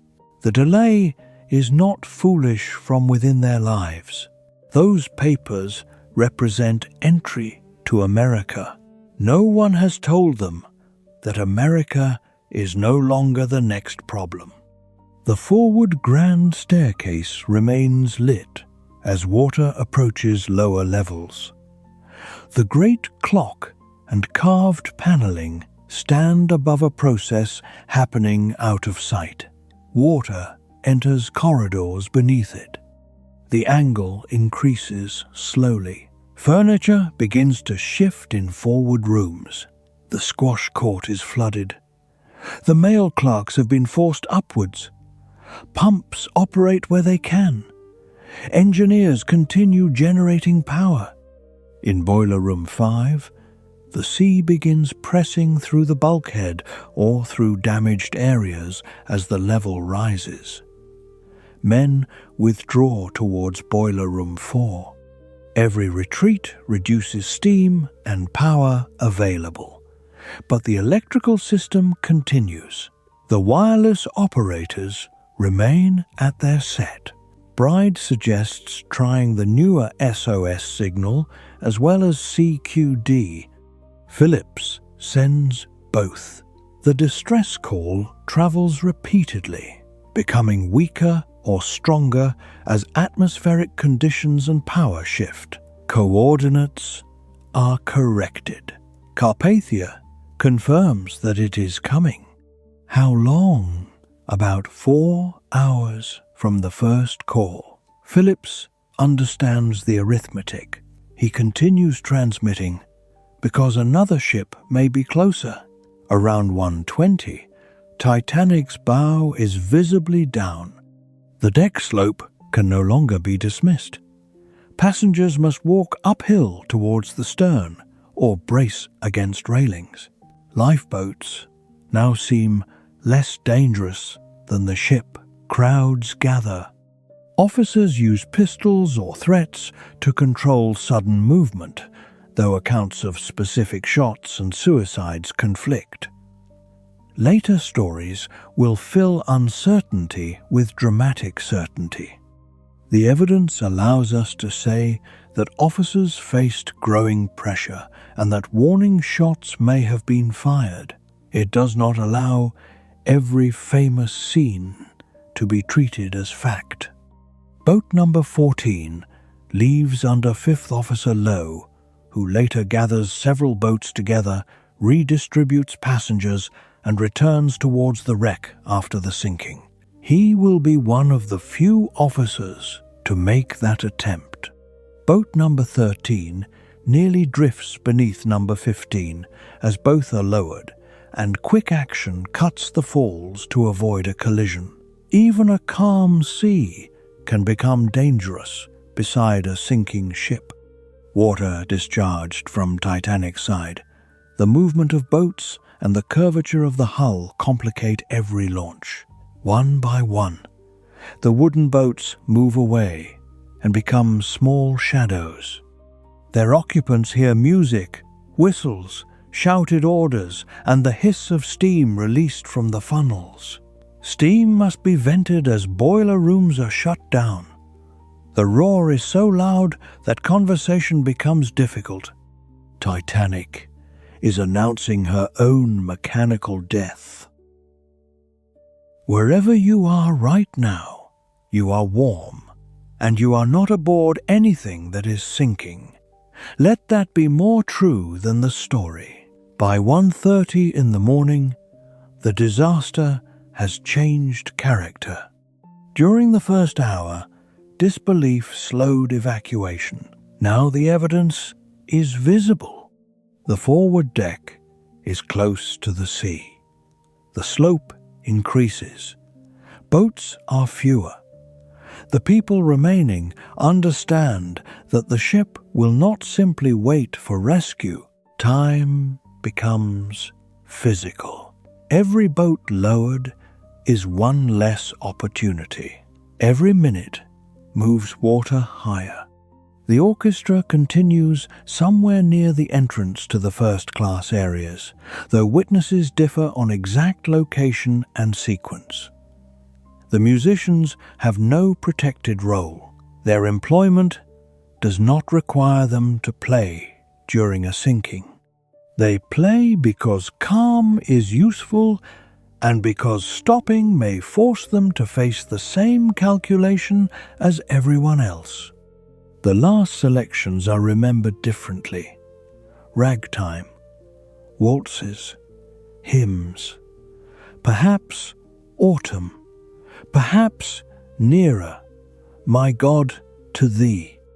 Memory after trauma preserves feeling more reliably than playlists. The feeling survivors agree upon is that music remained while hope narrowed. Captain Smith releases the wireless operators from duty near the end, but they continue until power becomes unreliable and water nears their room. Phillips is exhausted. Bride works beside him. They have sent message after message into a night that answers from too far away. The Marconi set has done what new technology promised. It has summoned help. Distance has defeated the promise. Carpathia is racing through ice, but the horizon remains empty. Californian is close enough to see rockets and does not understand. Titanic stands between successful communication and failed interpretation. On the boat deck, collapsible boats remain. Collapsible C and D can be set into davits and lowered. Collapsibles A and B are stored on the roof of the officers' quarters, difficult to reach and prepare. Their canvas sides must be raised. The crew is running out of ordinary procedures. J. Bruce Ismay helps load boats. As collapsible C prepares to leave on the starboard side, no women appear immediately nearby. Ismay enters and survives.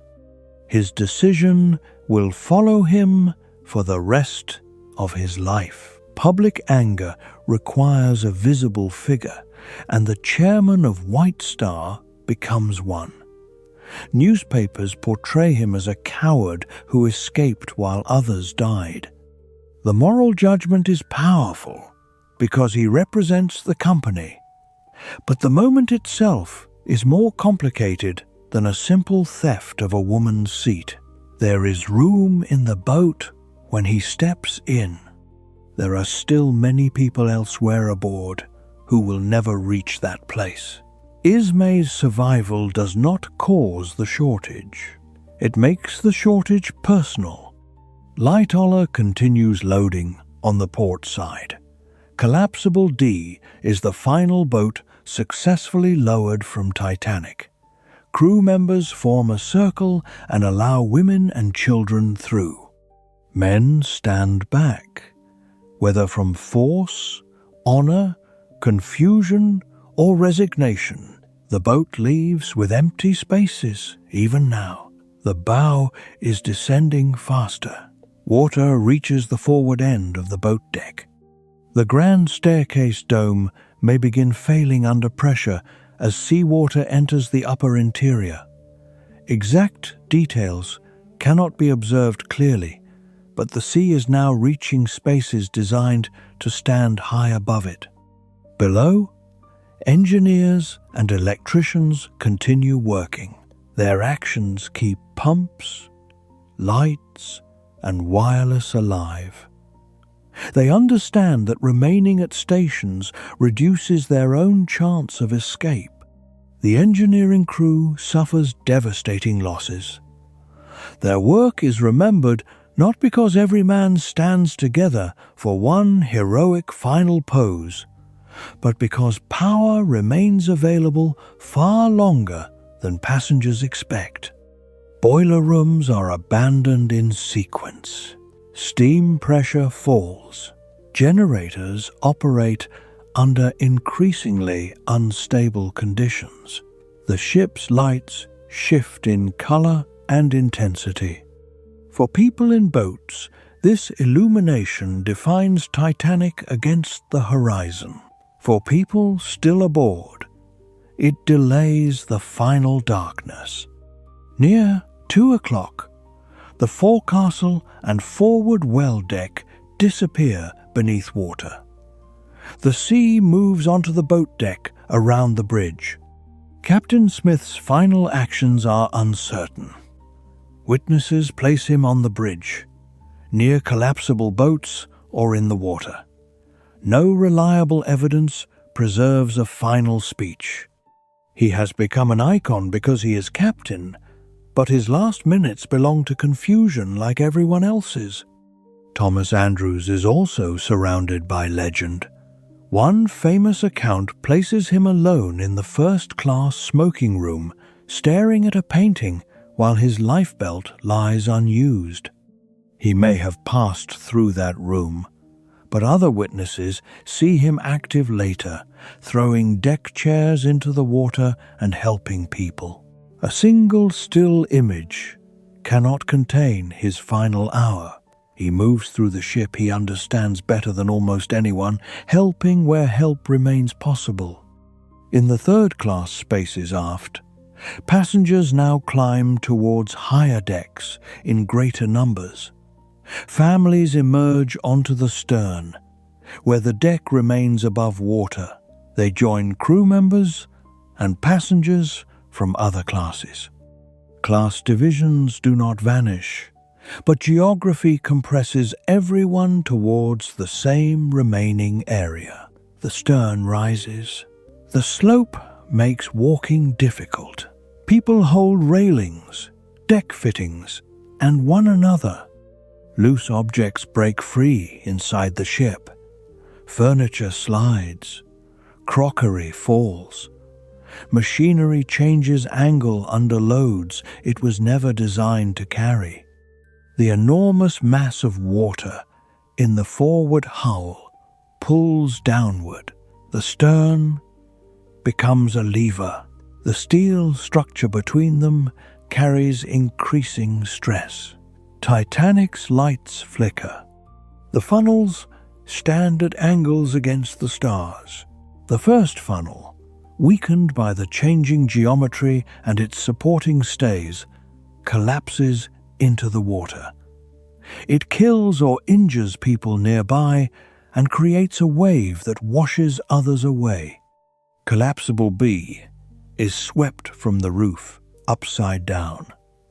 Lightoller and several men reach it in the water and cling to its overturned bottom. Collapsible floats away partly filled with water, its canvas sides not fully raised. People climb aboard or cling around it. There are no properly launched boats left on the ship. Hundreds remain. At about 2:17, Phillips sends his final signals or abandons the wireless room as power fails. Bride escapes towards the deck and later reaches collapsible B. The band stops. No witness can mark the exact final note. The absence joins the roar of water and escaping steam. Titanic's stern rises higher. From the lifeboats, people see rows of portholes, changing angle. From the stern, the ocean seems to move closer not from one direction, but from beneath the whole world. The ship is no longer a city traveling west. It is a structure breaking under its own weight. This part is difficult, and you are allowed to let it become quiet and far away, like something remembered rather than witnessed. For decades after the sinking, many accounts will insist that Titanic went down in one piece. Some survivors describe the ship bending or breaking. Others do not see it clearly. Darkness, distance, and angle make certainty difficult. The official inquiries do not settle the question completely. The wreck will answer in 1985.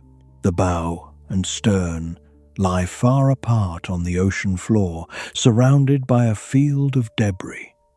Titanic broke at or near the surface. At about 2:18 in the morning, the electrical system fails. The rows of lights go dark.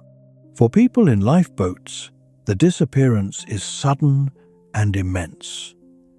A ship larger than any building most of them have known becomes a black shape against stars. Then the hull fractures between the forward and after sections, probably around the area between the third and fourth funnels.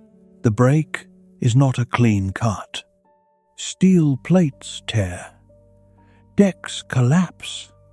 Pipes, cables, and internal structures hold briefly and then fail.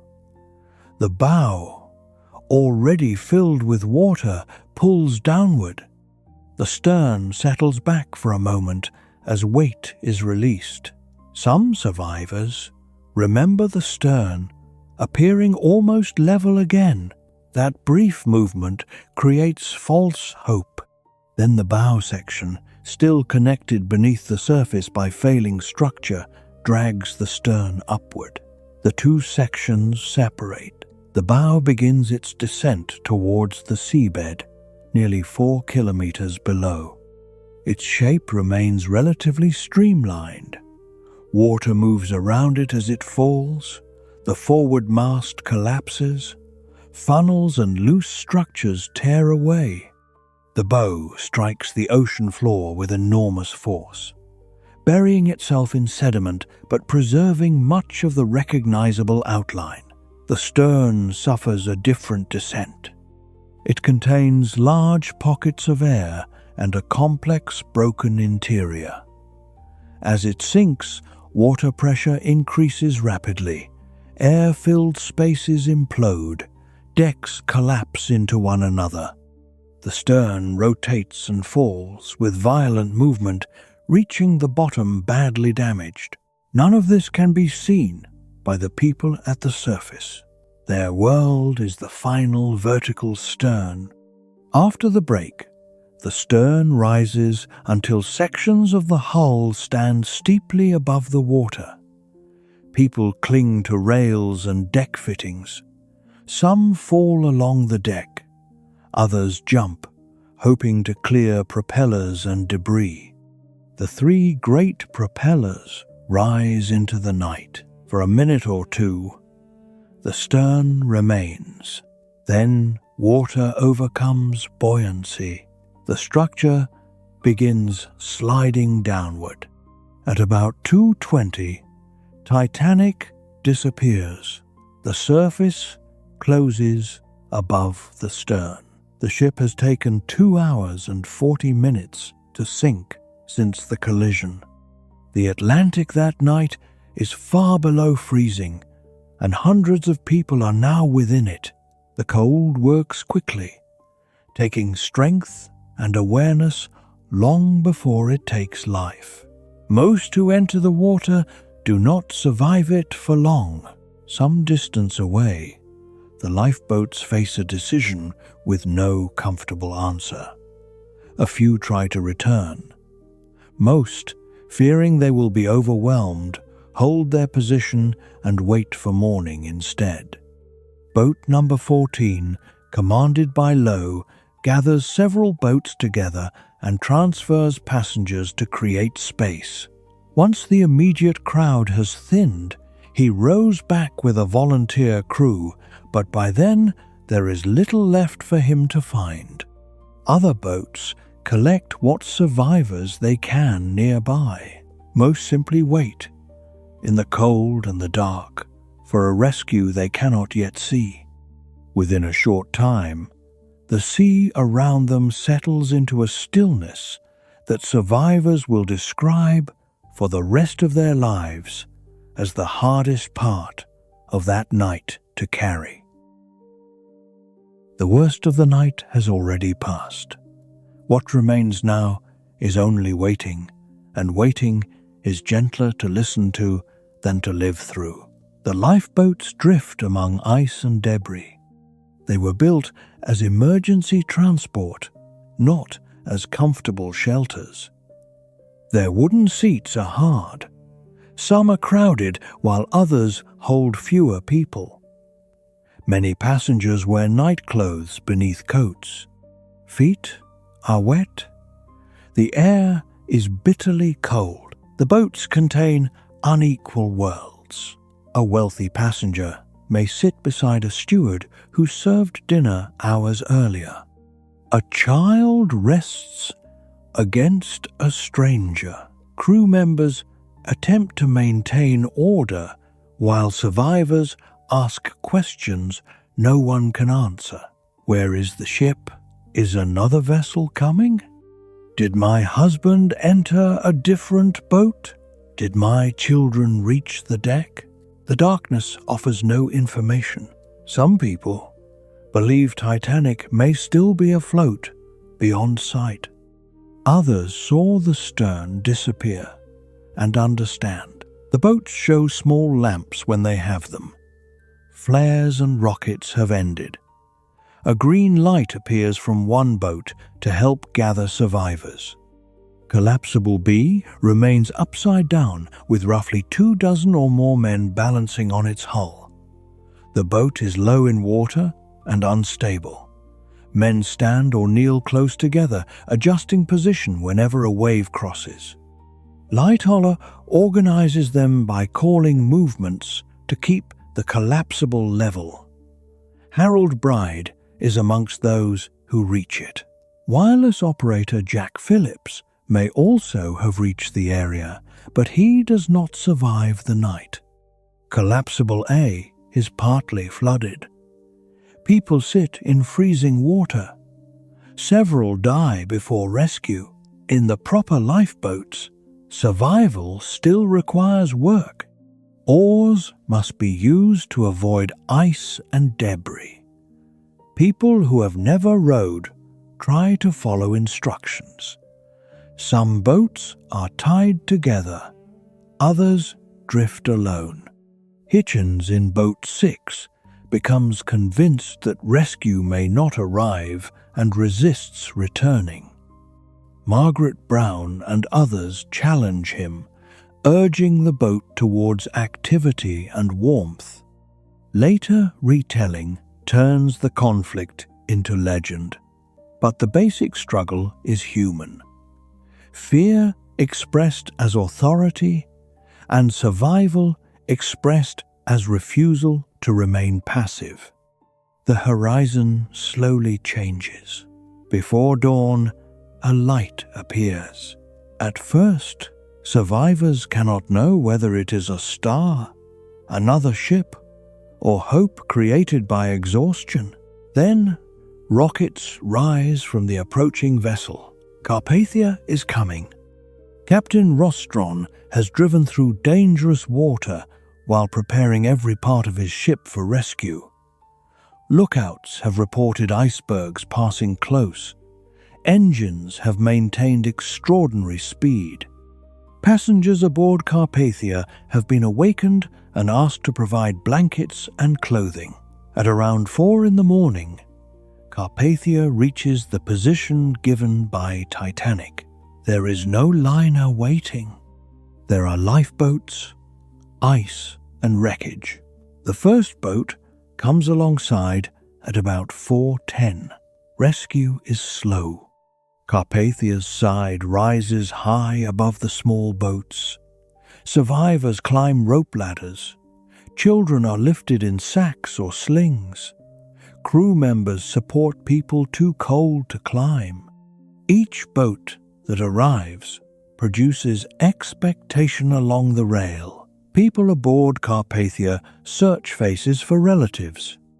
Survivors already rescued wait for the next boat, believing a missing husband or child may be inside. The answer repeats, "Not this one, perhaps the next." Carpathia takes aboard just over 700 survivors. The exact totals vary slightly among records because names, crew status, and last-minute changes complicate counting. More than 1,500 people are lost. By about 8:30, the final lifeboat has been recovered. Rostron decides not to continue to New York immediately without first confirming that no living person remains. The ship circles the area. Debris floats across calm water, deck chairs, wood, personal objects. No great section of Titanic remains at the surface. A service is held aboard Carpathia. Gratitude for the rescued and prayers for the dead share the same space. The recovered boats are carried or abandoned according to capacity. Carpathia turns towards New York. It now holds its own passengers, Titanic survivors, and an enormous uncertainty. Wireless traffic becomes overwhelming. Shore stations, newspapers, families, and officials demand names.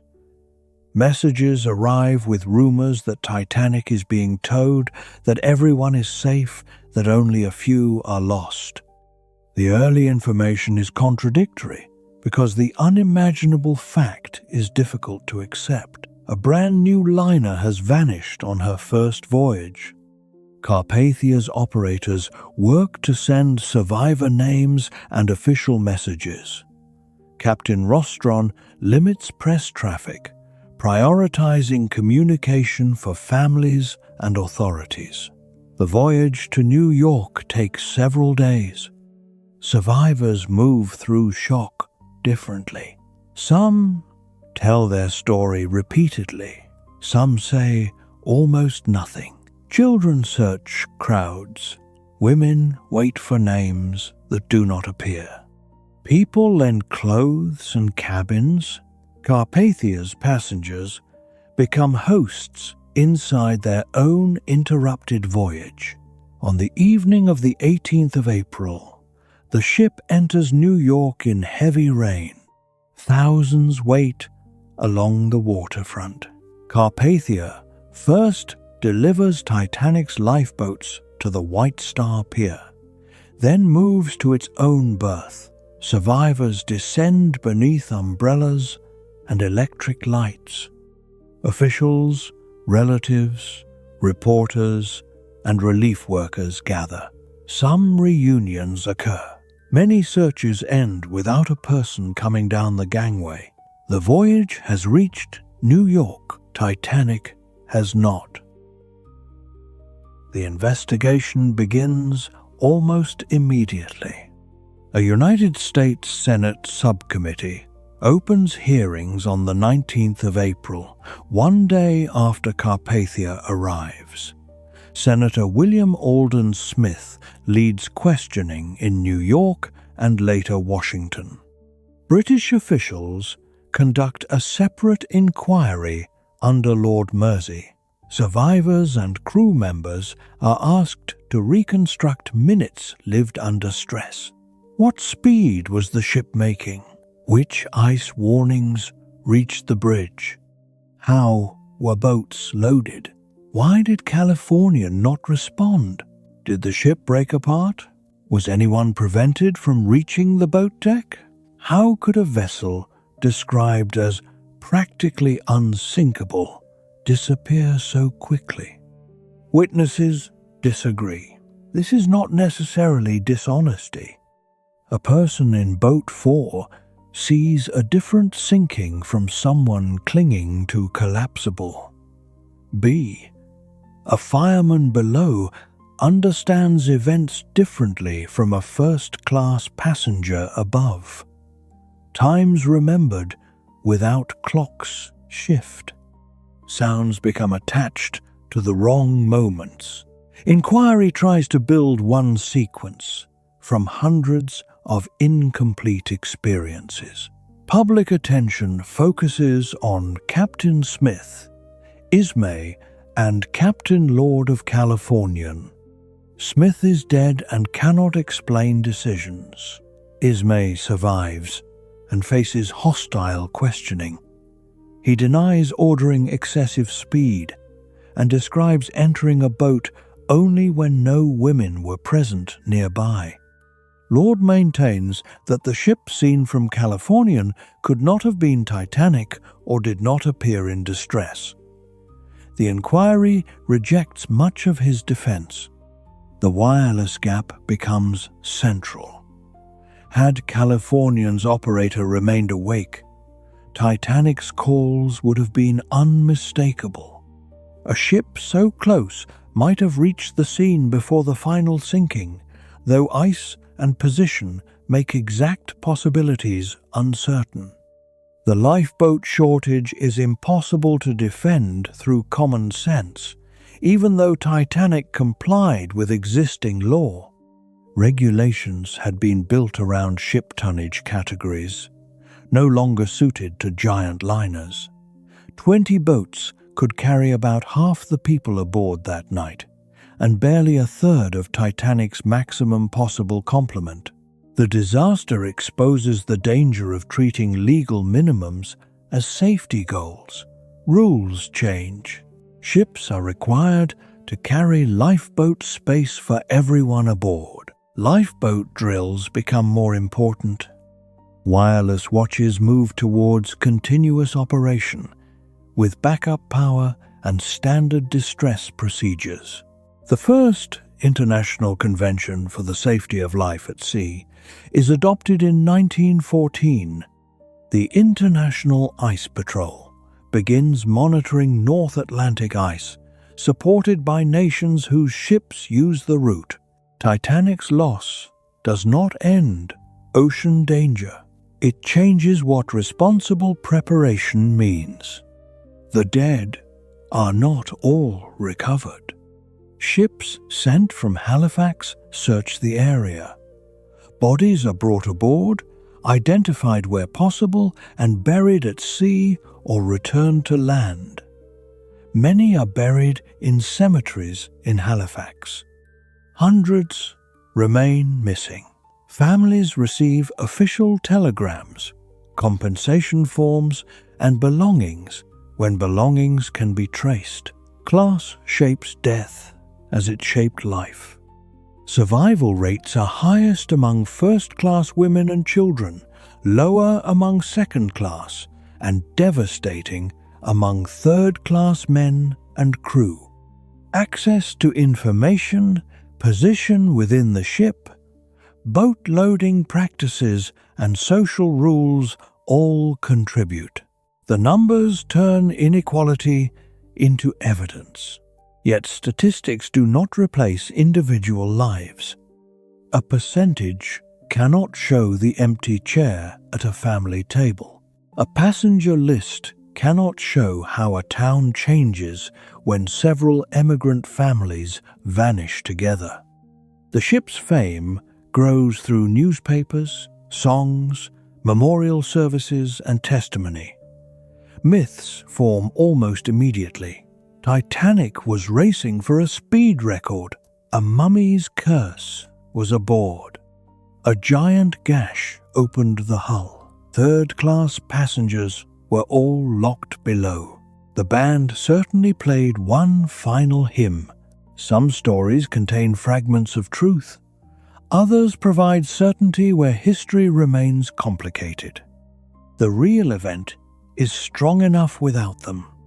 A modern ship entered a known ice region at high speed on a calm, moonless night. Too few lifeboats were carried. Warnings were not integrated into one decisive reduction of risk. Nearby observers failed to interpret rockets. Class and geography shaped access to survival. No curse is required. For 73 years, Titanic remains unseen. The approximate position is known, but the seabed is vast and nearly 4 kilometers deep. Earlier searches fail. Sonar and deep-sea technology gradually improve. In 1985, a joint American-French expedition led by Robert Ballard and Jean-Louis Michel searches the area. The team does not look first for the entire hull. It looks for debris. A ship breaking apart at the surface creates a trail across the seabed. Following that trail can lead towards the main sections. On the 1st of September, cameras reveal a boiler, then more wreckage, then the bow. Titanic appears from darkness in the light of a remotely operated camera. The railings are lined with rust formations. The deck has changed, but the shape is unmistakable. The bow stands upright in sediment, still pointing through black water as though the voyage continues without motion. The stern lies more than half a kilometer away, violently collapsed. Between them rests a field of coal, dishes, shoes, machinery, and fragments of the lives carried aboard. Pairs of shoes sometimes lie where bodies once came to rest. Human remains have been consumed or dispersed by the deep ocean environment, but personal arrangement remains. The wreck confirms that the ship broke apart. It also reveals a slower ending. Iron-eating bacteria and corrosion produce rusticles hanging from steel. Decks weaken, railings collapse. The ship is not frozen in time. It is returning gradually to the ocean. Expeditions document, recover artifacts, and debate preservation. The wreck is also a grave site. Every visit carries ethical weight. Objects raised from the debris field include dishes, tools, clothing, jewelry, and sections of equipment. Conservators remove salt and stabilize materials. A simple cup behind glass can travel farther through time than the person who used it. But the largest parts remain below. The grand staircase is gone, leaving an opening into the bow. Wood consumed or torn away has exposed steel. The anchors remain. The bow rail still forms the outline seen in photographs before departure. No one aboard in 1912 could imagine that machines from another century would hover outside those windows. No one could imagine the ship becoming a place reached from the surface only through robotics and submersibles. The discovery does not solve every question. It changes some and deepens others. Computer models study flooding and breakup. Metallurgists examine steel and rivets. Historians compare testimony with physical evidence. Each new image enters a story already surrounded by memory. Titanic remains famous not because she was the only ship to sink, or even the deadliest maritime disaster. She contains a particular collision of ideas, old class systems and new technology, luxury and labor, human confidence and natural scale, wireless connection and fatal distance, legal compliance and obvious inadequacy. A ship celebrated as the future becoming a warning within 5 days of departure. Return now to the Atlantic before the collision. The ship is still moving west. The deck beneath you is steady. Warm light reaches the windows. A wireless key taps in a small room. Coal enters furnaces far below. Passengers sleep inside plans that have not yet been broken. The iceberg remains ahead, invisible for one final moment. You know what the people aboard cannot know.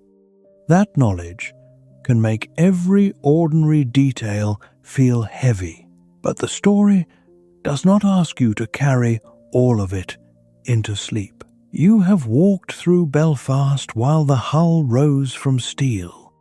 You have watched Southampton fall behind. You have crossed rooms, divided by class, and descended into machinery hidden beneath them. You have followed warnings through the wireless room and stood on the bridge when darkness became ice. You have watched boats lower into a sea too calm to reveal danger. You have heard the lights go out, and you have remained until Carpathia arrived beneath the first grey light of morning. Now the ocean is quiet again. Not the silence after the cries, a different quiet. The slow, deep water above the wreck. Nearly 4 kilometers of darkness separate the ship from wind and stars. Currents move gently through openings that were once doors and windows. Rusticles bend. Fine sediment rests across the decks. The bow no longer needs to reach New York. The engines no longer need steam. The wireless room no longer waits for an answer. Every clock aboard stopped long ago. Above, the North Atlantic continues beneath changing seasons. Ice returns and melts. Ships cross the route under rules written partly because this voyage ended here. Their radios remain watched. Their boats are counted by people rather than tonnage. Their officers receive ice reports that belong to a system built from lessons paid for in darkness. Far below, Titanic does not know that her loss changed anything. The bow rests beneath pressure no human body could endure.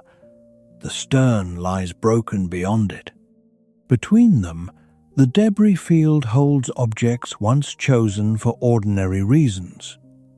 A cup for drinking, a shoe for walking, a key for a door that no longer exists. The sea has removed their owners, but not every trace of use. For one last moment, imagine only the lamps before they failed. Warm squares moving across black water. From a distance, they would have looked steady enough to follow. Then let them grow smaller. Let the horizon close. Let the ship pass beyond the place where attention must continue. The sea keeps its own time, a slow movement through steel, a grain of sediment settling. A current passing over the rail. Nothing more is required of you tonight. The names may become distant. The measurements may fade. The ship has reached the end of its voyage, and the keeper will remain here beside the quiet water. You may rest. Sleep now.